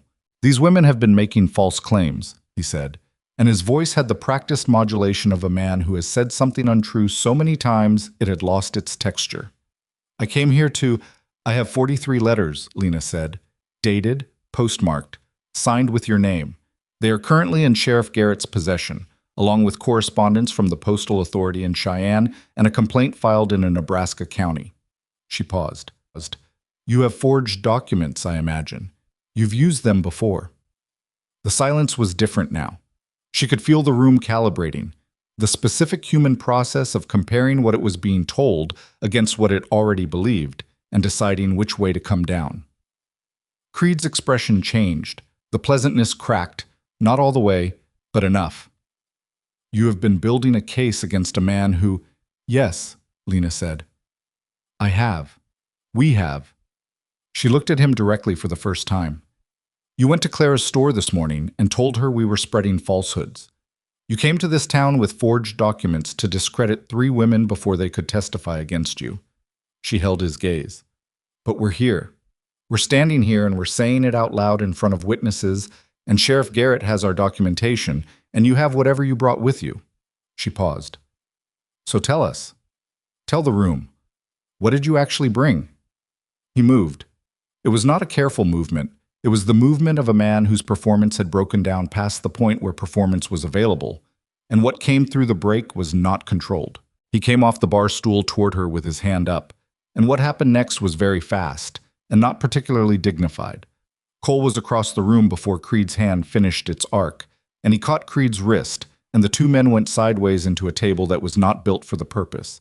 And in the process of all that, Creed's coat came open and a sheaf of papers fell out and scattered across the saloon floor. Garrett, who had come in behind them and had been standing in the doorway this whole time, walked into the center of the room and picked up one of the papers. He looked at it for a long moment. "This is a marriage certificate," he said, "dated 3 months ago." He looked at Lena. "With your name on it." "I was not married 3 months ago," Lena said. "I was cooking supper for a rancher and his son 3 miles east of this town, as at least 4 people in this room can confirm." Creed, who Cole had pinned against the overturned table with the economical efficiency of a man who knew exactly how much force was required and was not interested in applying more, said nothing. The pleasantness was fully gone now. What was left underneath it was small and ugly and familiar. The expression of a man who has been found out and is now calculating rapidly whether there is still a move. Garrett folded the forged certificate. He looked at Creed with the particular expression of a man who has been building towards something for a long time and is now in the room where it pays off. "Silas Creed," he said, "I'm placing you under arrest." Lena stood in the middle of the saloon floor and breathed. Her hands were shaking, which she had not expected and which she found mildly irritating. Clara was beside her, and Ruth was beside Clara, and the 3 of them were standing in a line in front of the scattered evidence of what one man's long con looked like when you tipped it over. And around them the room was full of people who had just seen a thing happen and were deciding what they thought of it. Cole came to stand beside her. He didn't touch her. He just stood there, close enough that she could feel the solidity of him, and that was enough. "Your hands are shaking," he said quietly. "I know," she said. "You held the room for 4 minutes," he said. "I timed it." She looked at him. "You timed it?" "Something to do while I was trying not to walk over there too early." She looked back at Garrett, who was getting Creed to his feet with the help of the deputy who'd appeared in the doorway. She looked at the forged papers on the floor. She looked at Clara and Ruth, who were talking quietly to each other with the expressions of women who have carried something heavy and have just for the first time felt someone else put a hand under it. Her hands were still shaking. She was not going to apologize for that. "Let's go home," Cole said. She registered the word without commenting on it. Home. She hadn't corrected him, and she didn't now. She just picked up her coat from the chair where she'd laid it, and she nodded to Clara and Ruth, and she walked out of the saloon and into the January cold and thought about what it meant to have walked into a room afraid and not let the fear decide what happened next. The stage road was clear all the way back to the ranch. The ride took 40 minutes, and they did most of it without talking, which was not the uncomfortable silence, but the other kind. The kind that came after something large and had earned its own quiet. Eli was at the kitchen window when they rode in. He saw them coming and disappeared from the window, and by the time they came through the door, he was at the table with his school book open, performing unconcerned with the dedication of a child who has been watching the road for an hour. "How did it go?" he asked, not looking up from the book. Lena sat down across from him. She thought about 4 minutes and a shaking pair of hands and scattered papers on a saloon floor, and Garrett's expression and the particular sound of a long-running thing finally stopping.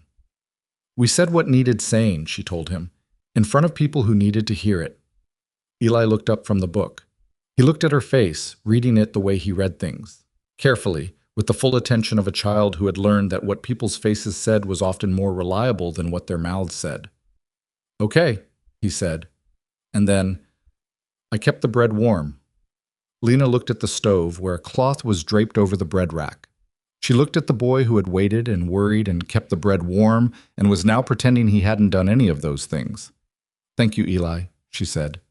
He went back to his book. She got up and checked the bread, and Cole came in and poured coffee, and the kitchen settled into its evening shape around all 3 of them, and outside the January dark pressed against the windows, and inside the stove was warm, and Silas Creed was in a jail cell in Ridge Haven, and the 43 letters were in Garrett's file where they would do some actual good, and Lena stood at the stove in the kitchen she had cleaned and restocked and learned by heart over 3 months, and she thought, not for the last time, but with new clarity, that the life worth having was not always the one you set out to find.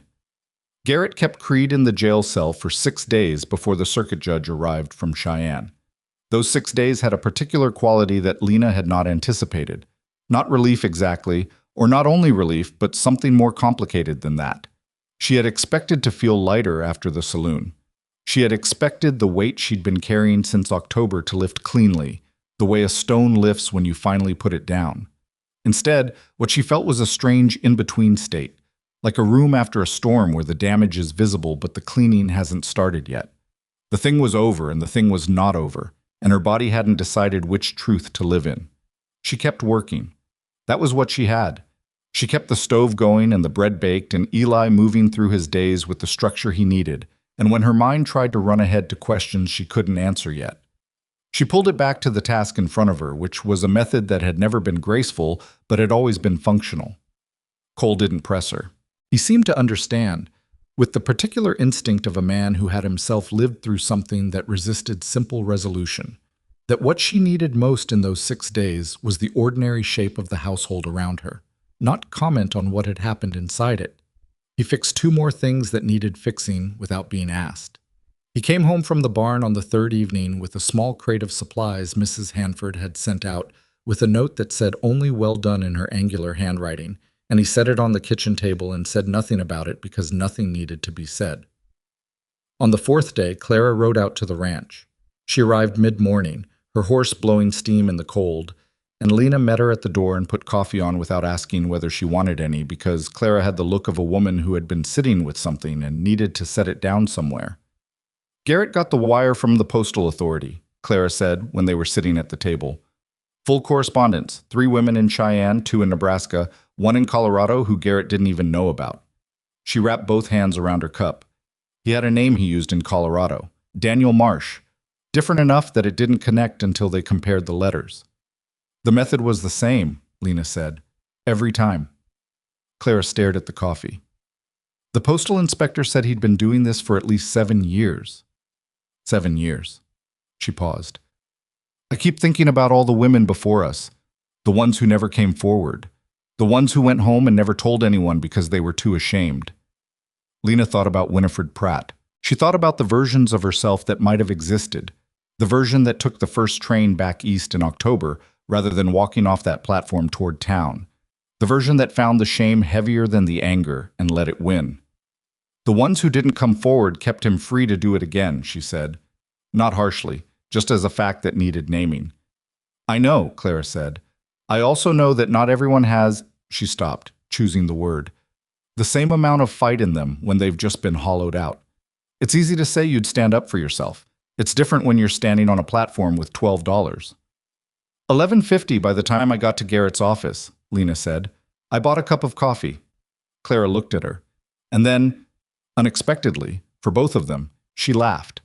It was a short laugh, not particularly happy, but completely genuine, the kind that surfaces when the alternative is something less manageable. And Lena found herself laughing too, briefly, at the particular absurdity of it.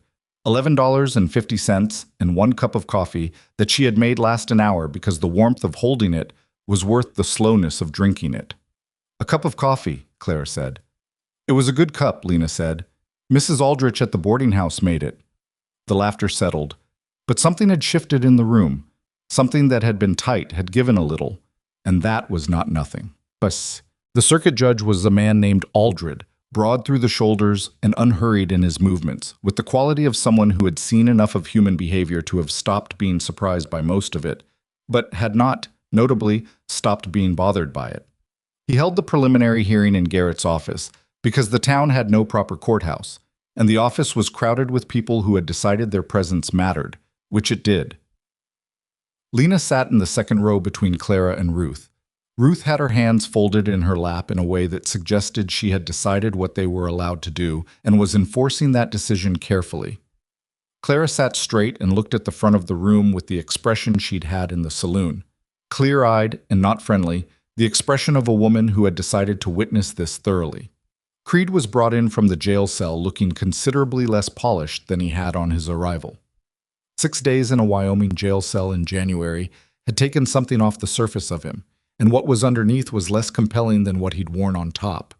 He looked like what he was, which was a middle-aged man who had been running a scheme for 7 years and had finally run it into a wall.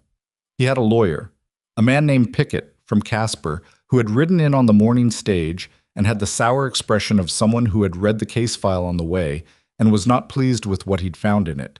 Lena watched Pickett confer with Creed in low voices before the hearing opened and noted the quality of Creed's listening. Still calculating, still looking for the angle, but with less certainty about where the angle was. Judge Aldred read through the charges with the methodical patience of a man going through a checklist. Fraud by false representation, obtaining money under false pretenses, falsification of legal documents, postal fraud in multiple jurisdictions. Each charge landed in the crowded room with its own particular weight, and Lena felt the aggregate of them. The sum total of what one man's craft and patience and complete absence of conscience had produced, rendered in legal language on a cold January morning in a sheriff's office in Ridge Haven, Wyoming. Pickett argued, predictably, that the correspondence had been a private matter between parties who had reached mutual understandings, and that the breakdown of arrangements was a civil matter rather than a criminal one, and that his client denied any intent to defraud. Garrett presented the letters. He presented the forged marriage certificate. He presented the postal authorities' documentation covering 3 states and 2 aliases. He presented statements from 7 women, 3 of them present in the room. Judge Aldred listened to all of it. He asked several precise questions that suggested he had in fact read everything before arriving and was checking his understanding rather than forming it. When both sides had finished, he looked at Creed over the rims of his reading glasses with the expression of a man who has made calculations and arrived at a number. "The volume and consistency of the evidence here is not ambiguous," he said. "The use of the Postal Service across state lines in the commission of these acts brings federal considerations into play, which I will be noting in my referral to the federal court in Cheyenne. For the territorial charges, I'm binding this matter over for full trial." He looked at Pickett. "Your client will remain in custody. Bail is denied given the established pattern of movement across jurisdictions." He tapped the papers on the desk. "Next session in Cheyenne, 6 weeks." Pickett leaned to say something to Creed. Creed was not looking at his lawyer. He was looking at Lena, across the crowded room, with an expression that she forced herself to meet and hold, because looking away would have been the wrong thing, and she knew it. His expression was not the anger she might have expected. It was something more like bewilderment, the specific bewilderment of a man who had designed a system that depended on women being too ashamed to speak, confronting the fact that 3 of them had not been. She held his gaze until he looked away first. Then she looked at Garrett, who gave her a nod that communicated, in the efficient language of a practical man, something in the range of, "This is as good as it gets, and it's pretty good." The walk out of Garrett's office into the January afternoon was different from the walk in. The crowd moved around them, some people nodding to Lena, Clara, Ruth, some simply moving on with the slightly dazed quality of people who have witnessed something that requires recalibration. Mrs. Hanford found Lena on the street and pressed her hand without saying anything, which was more expressive than most of what people said. Pruitt, the station master, tipped his hat from across the street with the air of a man completing a circle. Ruth stood on the sidewalk with her arms crossed against the cold, and her eyes slightly too bright, which was as close as Ruth got to visible emotion. "It's not over," she said. "The trial is in 6 weeks." "The trial is in 6 weeks," Lena agreed. "And Garrett has the letters and the postal documentation and the testimony of 7 women. And his own forged marriage certificate with my name on it, which he produced in front of a saloon full of witnesses," Clara said, "as evidence of his guilt." Ruth made a sound that was not quite a laugh but was the compressed cousin of one. "He really did bring that here," she said. "He really thought that would work." "He thought we'd run," Lena said. That's the whole model. You present a woman who's already humiliated with something that threatens to humiliate her more, and the shame does the rest. It's worked before. It worked with other women who were in exactly our position." She paused. "He just miscalculated on the timing. He didn't expect us to have been talking to each other for 2 months before he arrived." Clara looked at her. "Mrs. Hanford put us together," she said. "You and me and Ruth. If she hadn't sent you to find us—" "I know," Lena said. They stood there for a moment, the 3 of them, on the sidewalk in the cold, and Lena thought about all the small things that had to go a particular way for this particular outcome to be possible. Pruitt and his broom, Garrett's willingness to keep building a case that might not have paid off, Mrs. Hanford's civic irritation at injustice, the 43 letters that she had kept for reasons she couldn't fully explain. Any one of those things going differently, and the morning might have looked entirely different.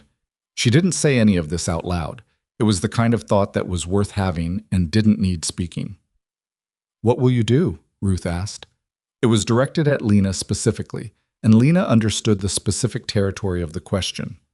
I'll go back to the ranch, she said. For now. Ruth nodded slowly, and in the nod was an acknowledgement that for now was doing a lot of work in that sentence, and that they both knew it. Cole was waiting with the horses. He had not come inside for the hearing. He'd said, the night before, that it was her matter to attend to and he'd be outside when she came out, which she had understood as both respect and a form of support that didn't require explaining. She came down the steps and found him where he'd said he'd be, and she took her horse's reins and they rode back to the ranch without much conversation, which was how the important rides tended to go between them. Eli was doing his schoolwork at the kitchen table when they came in. He looked up with the careful neutrality he deployed when he was trying not to appear as invested as he was. Is he in trouble? Eli asked. He's going to trial in Cheyenne in 6 weeks, Lena said. Big trouble or small trouble? Federal postal fraud across 3 states plus territorial charges, Cole said. That's significant trouble. Eli considered this. Good, he said, with the clean simplicity of a 7-year-old moral judgment, and went back to his schoolwork. Lena stood in the kitchen and looked at the stove and the bread rack and the herbs she'd brought in from outside to keep through the winter. Dried bundles of sage and thyme hanging from the beam above the window, the rosemary in a pot on the sill, because she hadn't been able to let it stay outside in the worst of the cold. The kitchen looked, she thought, like a kitchen that was being used, like a room where someone had decided it was worth taking care of. She started supper. Cole went back out to the barn. Eli wrote something in his copybook and crossed it out and wrote it again. The afternoon did what afternoons did. It was not until after supper, when Eli was in bed and the kitchen was clean and the house had settled into its evening quiet, that the day's full weight arrived. She was sitting at the table with a cup of tea going cold in front of her when Cole came back in from checking the horses, and he looked at her face and without a word sat down across from her. It's hitting you now, he said. Yes, she said. He didn't tell her it was all right. She appreciated that. What he said instead was, what do you need? She thought about the question with the seriousness it deserved. I think I just need it to be quiet for a while, she said. Since October, I've been moving. I've been thinking about the next thing. What to do, what to save, who to talk to, what to give Garrett. And today, it's not done, but a big piece of it is done. And I don't know exactly what to do with myself when the forward moving stops. It doesn't have to stop all at once, Cole said. No, she said, but it slows down. And when it slows down, I notice things I haven't been noticing. She turned the cup in her hands. I keep thinking about the women who didn't come forward, the ones who are somewhere carrying this, and no one's building a case from their letters because they threw them away, or because there's no Garrett in their town, or because they were more alone than we were. You can't carry that, Cole said. I know I can't carry it, she said. Knowing doesn't stop you from feeling the weight of it. Cole looked at her. He had the quality, sometimes, of a man who was listening more completely than most people listened, not waiting for his turn to speak, but actually receiving what you were saying. She had noticed it early and valued it more as time went on. You did what you could do with what you had, he said. That's not a small thing. What you did today, standing up in a room and saying it out loud, other women will hear about that. Women in this territory who are in the situation you were in, it'll reach some of them, maybe not all, but some. She looked at him. That's an optimistic view. It's a practical view, he said. Word travels in small towns. What happened in that saloon in January is going to be part of what people in Ridgehaven tell each other for a while. And somewhere in the telling, it reaches someone who needs to hear it. She thought about this. It was not a consolation exactly. It was more like a frame, a way of seeing the thing that didn't require it to be complete to be meaningful. Your hands stopped shaking, he said. She looked at her hands on the cup. 4 days ago, she said. Something shifted in his face. Not dramatically, it was a subtle thing, the kind of shift that only registered if you'd been watching a person long enough to know what their face looked like when it was not shifting. Lena, he said. She waited. I want to say something, and I don't want to say it wrong, he said. So I'm going to ask you to let me say it badly and trust that the meaning is better than the saying. She set down the cup. All right.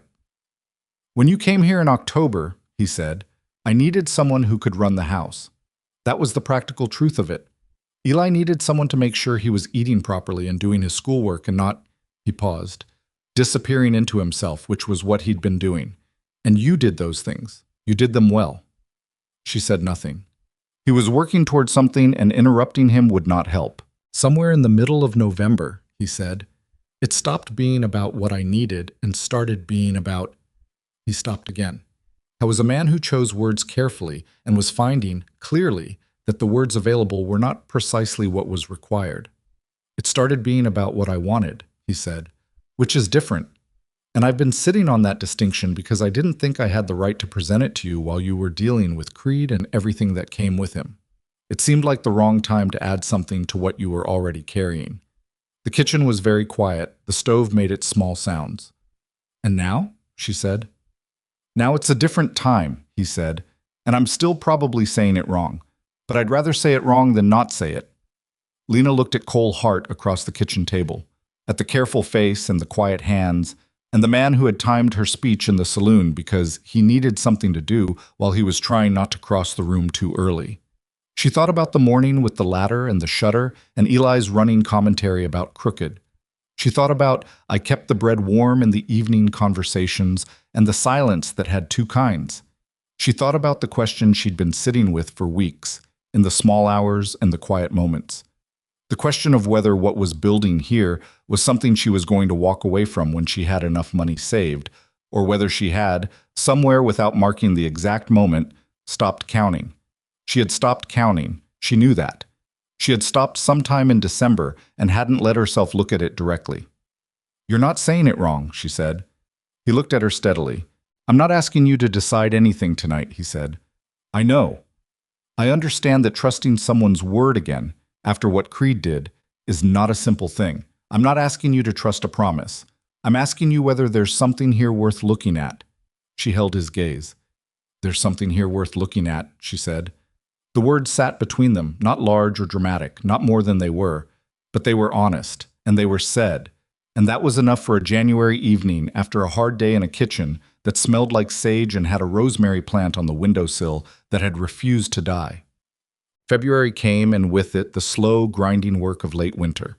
Not dramatic, just relentless, the kind of cold and labor that tested you not in single moments, but across weeks. The ranch needed more than the day's work most days, and Cole was up before light, and sometimes not back until after dark. And on those days, Lena managed the household and Eli, and whatever small crises arose with the steady practicality she had been developing since October, and which now felt genuinely like her own. Eli had changed. She noticed it in the way you notice gradual things, not all at once, but looking back and finding the distance between where he'd been and where he was. He was less careful with himself. He laughed more readily, the quick, bright laugh of a child who has remembered that laughing is available. He had started, sometime in January, leaving his school book on the kitchen table overnight instead of taking it to his room, which was a small thing that meant something, a loosening of whatever had made him keep his pieces separate. He had also started talking to her differently. Not with more words, necessarily. He was still a child who chose his words, but with less distance behind them.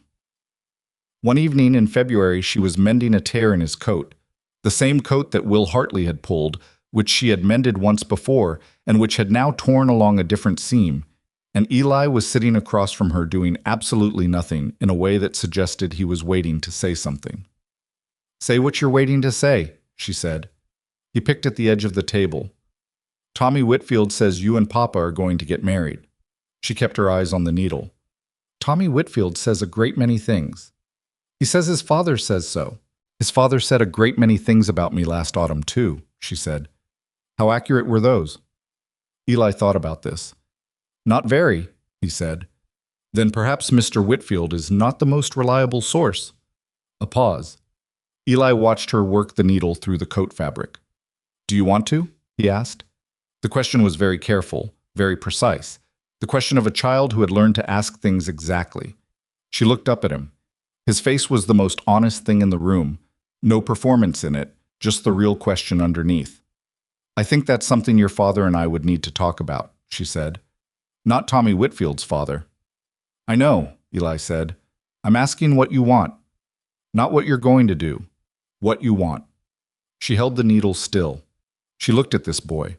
This serious, careful, perceptive boy who worried too much for his age and needed permission to be silly and had pulled dead stalks from his mother's herb garden with her on a cold October afternoon and had kept the bread warm on the worst day of January and had said, "I know you care, Papa," in the voice of a child who had decided what he believed about his father and was not negotiating that belief. "Yes," she said. "If you're asking what I want, yes." Eli looked at the table. He nodded once with the gravity of someone completing a significant calculation. Then he picked up his school book and opened it to his arithmetic. "Okay," he said. "I thought so."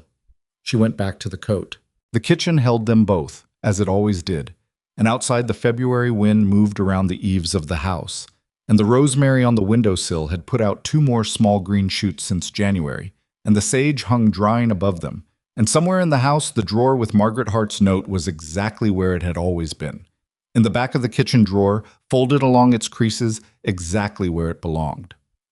The letter from Garrett came in the 3rd week of February, and it was 2 pages, which was unusual for Garrett, who was not a man who used more words than the information required. The Cheyenne trial had gone forward in abbreviated form due to the weight of the postal evidence and the number of complaining witnesses. Creed had, through Pickett, entered a guilty plea on 3 of the 7 charges in exchange for the prosecution's agreement not to pursue the remaining 4. The sentence was 4 years in the territorial prison, with additional federal time to be determined by the postal court. 4 years, Garrett noted in the letter, was not nothing. It was also not the full measure of what had been done. He acknowledged that. He wrote, "In the plain language of a man who understood that the law and justice were related but not identical. The sentence reflects what the statutes allow and the evidence supported. I want you to know that I believe the full weight of what he did to you and the other women is larger than what 4 years represents. I am sorry the law does not have a better accounting for it." She read the letter twice at the kitchen table. Then she folded it and held it and looked out the window at the February afternoon, where the snow was beginning the very first, very tentative withdrawal that came before you could actually call it thaw, a loosening at the edges, a slight softening of the packed surfaces, too small to mean anything yet but there. Ruth came by that afternoon, having received her own copy of the letter. She sat at Lena's kitchen table and read it again, even though she'd clearly already read it, and when she set it down, she was quiet for a while. 4 years, Ruth said. 4 years, Lena said. And the women in Colorado and Nebraska and wherever else, they have their own settlements, Lena said. Garrett says the federal charges will add time. It won't be just 4 years in total. Ruth was quiet. She turned her coffee cup. "I don't know what I expected to feel," she said. "When it was over, I thought I'd feel finished, like something closed." "Does it?" Ruth considered the question with the seriousness it deserved. "Partly," she said. "The part that was afraid of him is done. The part that was angry," she paused. "The anger doesn't have anywhere to go now." "It'll find somewhere," Lena said. "That's not a bad kind of anger. It's the kind that comes from having stood up for something. It turns into something else eventually." "What does it turn into?" Lena thought about October, about a platform and $12, and a woman deciding something about herself before she'd figured out what the decision was. About a kitchen that needed cleaning, and a boy who kept the bread warm, and a rosemary plant that refused to die. "Something more useful," she said. "I don't know the exact name for it yet, but it's more useful." Ruth looked at her with the particular look of a woman who has decided to take something on trust that she cannot yet verify. She nodded. She picked up her coffee. They sat together in the kitchen as the afternoon light moved across the table, and outside the snow continued its slow, patient, incremental retreat. And inside the house was warm, and Lena thought about the particular courage it took not to run from a place that had hurt you, but to stay inside it long enough to make it mean something different than it first had. She thought about a woman named Winifred Pratt, who was somewhere she didn't know. She hoped the place, wherever it was, had a kitchen that smelled like something good, and someone who kept the bread warm when she was out doing the hard thing. She thought about the rosemary. She thought about what Eli had said. She said you have to kill things a few times before you understand how not to, and about how the understanding, when it finally came, was worth the killing. She was still in the thought when Cole came in from the barn, snow on his jacket, and looked at the two of them and at the letter on the table and read the situation with the accuracy he brought to things. He looked at Lena. "Garrett's letter," he said. 4 years, she said, plus federal time. Cole nodded. He poured himself coffee and sat down at the table and said nothing more immediately, because there was a quality to the room that didn't need filling, and he knew the difference. After a while, he said, "Spring's early this year. I can feel it in the ground." Ruth looked out the window. "It doesn't look early." "Doesn't look it," Cole said. "But the horses know. They're restless in the way they get when the ground is thinking about changing." Lena looked at the window, at the snow beginning its long, slow retreat, at the sky above the ranch that was still winter gray but with a quality of light in it that was different from January's, something that hadn't been there a month ago. "The rosemary put out new shoots," she said. Not to anyone in particular, just as a fact that wanted saying. Cole looked at the pot on the windowsill. Then he looked at her. And in his face was the thing that had been building since November, clear now, no longer needing careful management, simply there, the way things are when they have been growing long enough to stop being tentative about it. "It'll be ready to go back outside by April," he said. "Yes," she said. "It will." Spring came to the Hart Ranch the way Cole had predicted, early and felt before it was seen. The ground softened first along the south-facing slope behind the barn, where the sun reached longest. Then the creek that ran along the eastern edge of the property began to change its voice, losing the locked, muffled quality it had under ice and finding something more urgent and talkative beneath. Eli noticed the creek before Lena did. He came in one morning in the third week of March with mud on his boots that was actual mud, rather than frozen dirt, and announced it as significant news, which it was. Lena put the rosemary outside on the 15th of April. She did it on a morning when the temperature had held above freezing for 5 consecutive nights, and the soil in the herb bed had thawed through enough to work. She carried the pot out herself and knelt in the bed and turned the soil and set the plant in with the particular care you bring to something that has survived something it didn't have to survive. The 2 new shoots from February had held. There was a third one now, coming in at the base on the south side, small enough that you had to look for it, but there. Eli crouched down beside her the way he had in October, with the same gravity, the same close attention. "It's bigger than it was," he said. "It's been growing all winter," Lena said, slowly, inside. He picked up a handful of soil and sifted it through his fingers. The same gesture from October, so close to identical that she felt the distance between then and now as something physical, a measurement she could almost put a hand on. 6 months. A season and more. The distance between a woman with a broken suitcase sitting on a train platform and whatever she was now, kneeling in this specific ground. "Are you going to plant other things?" Eli asked. "If the seeds I ordered from Hanford's come in," she said. "Thyme, sage, the perennials are still coming back on their own. I want to try basil this year. It's not native to the climate, but if we started inside early enough, it might take." Eli considered the garden bed with the same seriousness he brought to arithmetic. "Mama tried basil once," he said. "It died." "It probably died because the summers here are short," Lena said. "If we start it in February and keep it inside until May, it has a better chance." "So you're planning for next February," he said. She became aware of what she'd said and what it meant and did not look away from it. "Yes," she said. "I suppose I am." Eli nodded once, with the satisfied expression of a boy whose calculation has been confirmed. He stood up and went back toward the house, tracking mud that she would deal with later without particular complaint, because mud in April meant the ground was alive again, and that was worth some tracking. Cole asked her on a Sunday. Not dramatically. She would have been suspicious of dramatic, and he knew her well enough by April to know that. He asked her on a Sunday after supper when Eli was in the yard with the dog that had appeared in March from somewhere and stayed without being formally invited, the way useful things sometimes did. The kitchen was clean and the light was long in the way of April evenings, the particular gold of early spring light that is still tentative about itself, not yet committed to summer's confidence. He said, "I've been thinking about what I said in January, what you said back." She was drying a plate and she kept drying it. "I remember what I said." "I want to be more specific than I was then," he said. He was sitting at the table with his coffee and his careful face. "I want to ask you properly. Not because it's what you're supposed to do, but because you deserve to be asked properly. After," he paused, "after the way you came here. After what was done to you. You deserve to be asked by a man who means it and isn't asking for anything except whether you want to build this with him." She put the plate on the shelf. She turned around. "I'm not a man who'll make things easy," he said. "I work hard and sometimes I'm not home when I should be, and I'm not good at saying things before they've sat in me for a while. Eli is not easy either, which you know better than most. The ranch needs more than I can do alone, which is the permanent condition of ranching." He looked at her steadily. "What I can tell you is that I have not had a reason to come in at the end of a hard day and feel like the day was worth it in more than a practical sense for a long time. And since October I have, consistently, and that's because of you. Not because of what you do, because of who you are while you're doing it."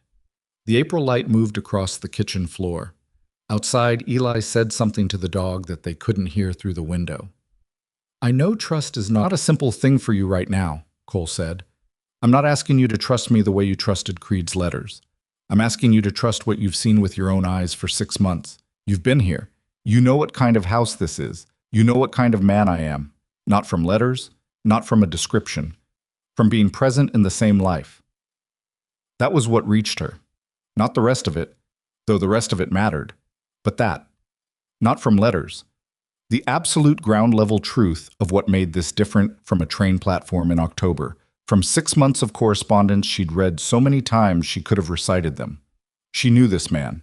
She had seen him be impatient with a stuck gate and patient with a frightened horse, and honest about things that would have been easier to leave soft and funny in the quiet way of people who hold humor close because they don't want to spend it.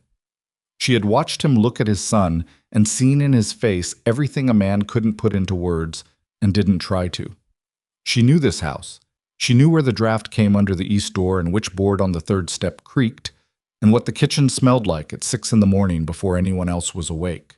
She knew the herb bed and the barn and the road to town and the way the creek sounded now that spring had returned its voice to it.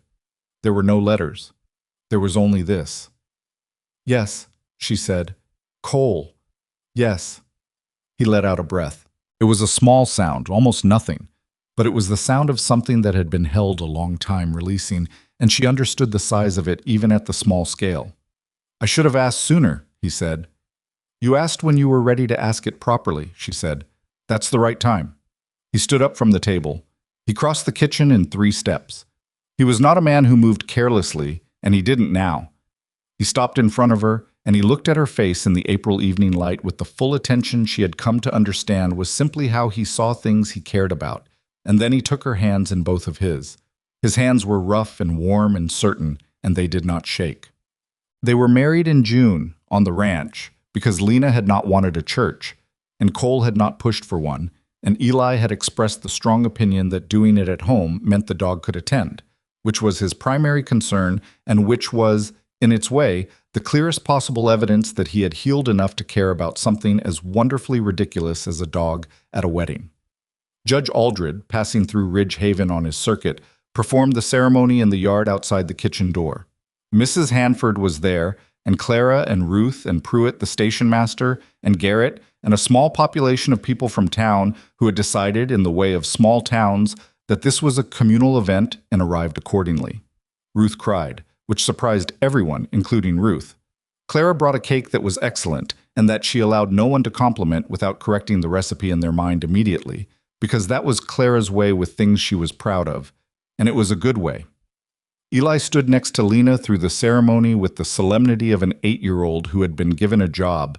You stand here, next to her, and took the job with complete seriousness, his back straight, and his face doing the thing it did when he was managing himself carefully, and then at the exact moment that Judge Aldred said the words that made it official, and the small gathering of people made the sounds people make when something has been completed, Eli reached out and took Lena's hand. Not her left hand, which Cole already had. Her right one. He just reached out and took it without looking at her, his eyes still forward, his face still grave, and held on. She held back.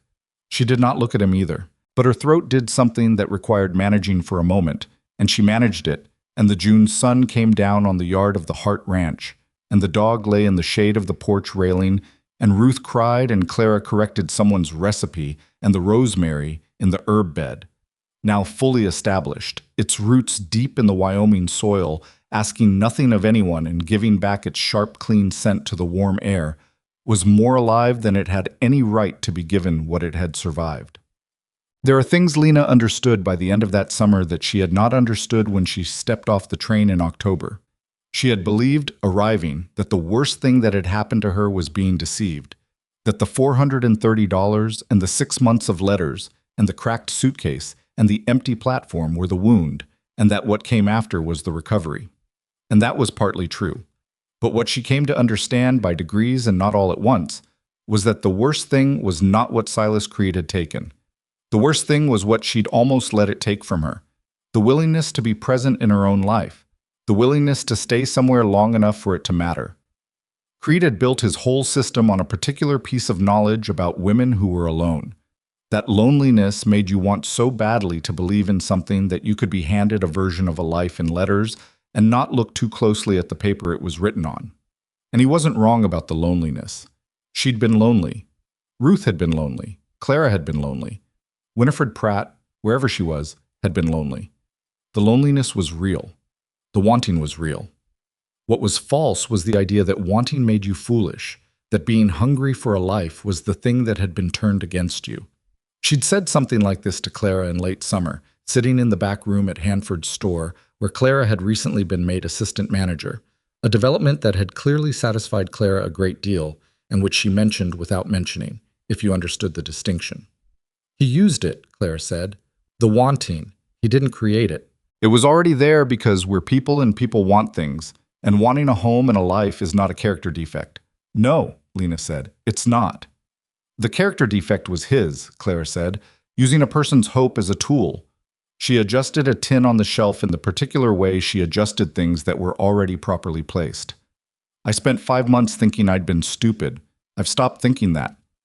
What did you replace it with? Clara thought about it. The knowledge that I found out, she said, eventually, and that when I found out I didn't run, there's something to keep from that. She paused. Not a comfortable something, but something. Lena thought about 43 letters in a tin box that were now in a federal file in Cheyenne. She thought about the specific choice, made in the dark on her first night in that narrow upstairs room, to treat the anger as more useful than the shame. She had not known at the time that she was making a choice. It had felt more like something her body decided before her mind caught up. But looking back, it was clearly there, the moment she had turned herself, however unconsciously, from someone something was happening to into someone doing something about it. That was the thing worth keeping, not the victory. The sentence had been 4 years, and that was not enough, would never be exactly enough. And Lena had made her peace with the gap between justice and satisfaction. Not the resolution, which had come with its own complications and left some things still ragged at the edges, but the turning, the moment of choosing the harder direction when the easier one was available. You couldn't always plan for that moment, but you could practice the kind of person who made that choice, and the practicing was its own form of building something. Ruth left Ridge Haven in September. She had been offered a teaching position in a town called Millward, 60 miles west, an actual position with an actual school, not a thing a man had invented to take her money, but a real room with real children and a real salary. She came to tell Lena on a Thursday afternoon, and Lena listened and felt 2 things at once, which was the usual condition of loving someone who had their own life to live, glad for her and missing her before she'd gone. "There's a school," Ruth said, "an actual school." "I know," Lena said. "Garrett told me they were looking." Ruth looked at her sharply. "Garrett told you." "A month ago. I didn't say anything because I thought it should be your news to find." Ruth sat with this. She had a face that didn't hide things easily when she stopped working at hiding them, and right now she wasn't working at it. "You could have told me sooner." "You needed to come to it on your own terms," Lena said. "If I told you, you'd have spent a month deciding what I thought you should do instead of deciding what you wanted to do." Ruth looked at the table. "That's probably true," she said. "I hate that that's probably true." They sat together for a while in the kitchen, which had held many such conversations over the winter and spring and summer, and which had that quality of rooms where important things have been said, a slight weight in the air, a residue of significance. "Millward is not far," Lena said. 60 miles. "That's a day's ride. In good weather." "Most weather," Lena said. "Come back in February if you want to argue about it." Ruth's mouth did the thing that was the compressed cousin of a laugh. "I'll write," she said. "You'll write, and I'll write back," Lena said. "And in the spring, when the road is reliable, you'll come and see what the herb garden looks like now that it's had a full year." Ruth looked at her. "Is it doing well, the garden?" Lena thought about the rosemary, thick now in its established spot, no longer tentative, putting up new growth without drama, because it had decided this was where it lived. The thyme coming back through the stone border denser than the year before. The basil started indoors in February as promised, which had in fact taken and was now producing more than they could use, so that Lena had been pressing small bundles of it on everyone who came to the ranch with the enthusiasm of someone who has won an argument with a climate. "Better than I expected," she said. "Better than it had any right to be, considering." Ruth nodded. She reached across the table and put her hand briefly over Lena's. Not a long gesture. Ruth was not a long gesture person, but complete in itself. Then she stood up and put her coat on and said she had to get back to the boarding house and begin sorting out what she was taking and what she was leaving. At the door, she stopped. "Lena," she said, "what you did in January, standing up in that room, I wouldn't have done it without you." "You would have," Lena said. "You'd have gotten there." "Maybe," Ruth said, "but later. And alone." She paused. "It's better to do the hard thing with someone next to you." "Yes," Lena said. "It is." Ruth left, and Lena stood in the doorway and watched her ride down the ranch road toward town and felt the particular bittersweet quality of a friendship that had been made in hard circumstances and would continue, changed in form, into better ones. Some of the best things she had were things October had given her by catastrophe. She had not planned for any of them. She had not been able to plan for them, because you cannot plan for what you find when you stop moving long enough to look. Eli turned 8 in October, and Lena made a cake. Not the first cake she'd made him. She'd made a birthday cake in October of his 7th year too, 2 weeks after arriving, because she'd found out from Cole that Eli's birthday was coming, and she'd decided, without overthinking it, that a child should have a cake on his birthday regardless of the circumstances of the household. That first cake had been a statement of something. Of competence, maybe, or of intention. This one was just a cake. That was the difference a year made.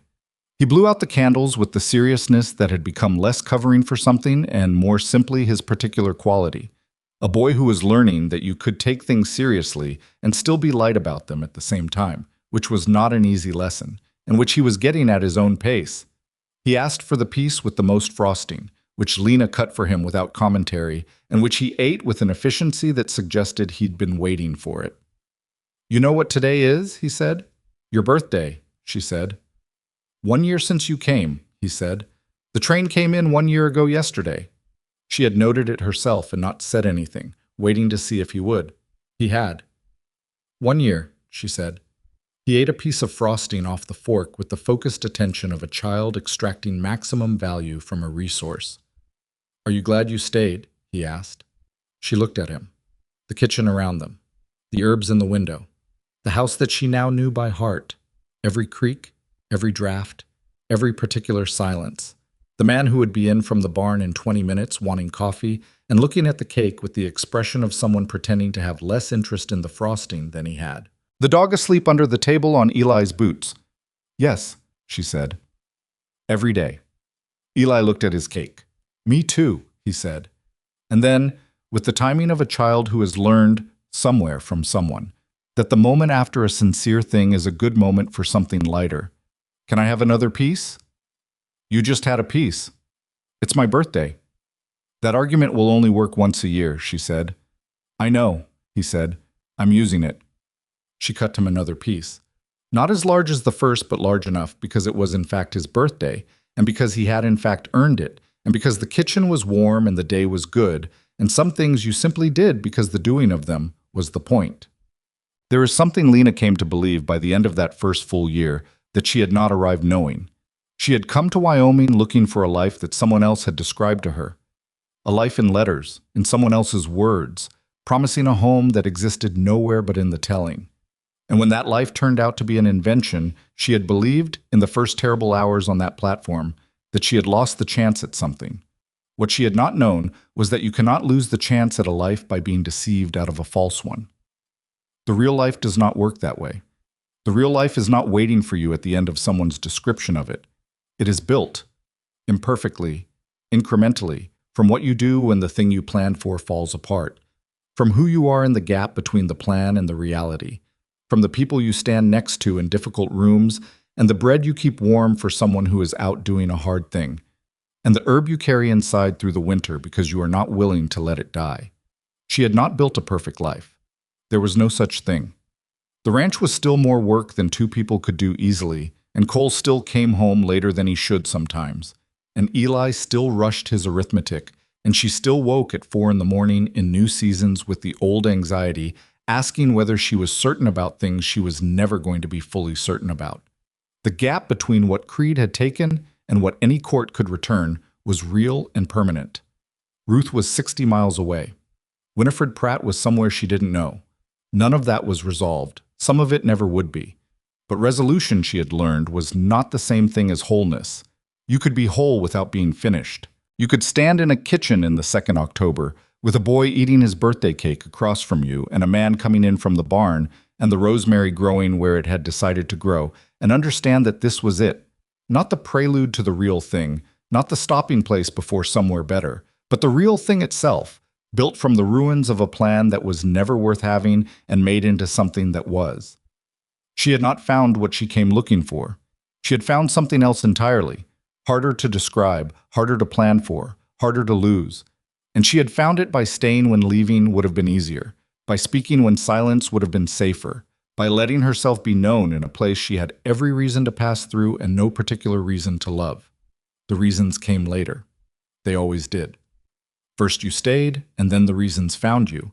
And then one morning you stood in an herb garden with a child who was pulling dead stalks, and you understood that the life you were living had become, without ceremony and without announcement, the one you would choose. She would choose it again. Every October, every hard winter, every morning at 5 with the stove in the dark and the long work ahead of her, she would choose it again. That was how you knew. Not from a letter, not from a description, from the choosing, day by day, and finding that the answer kept coming back the same.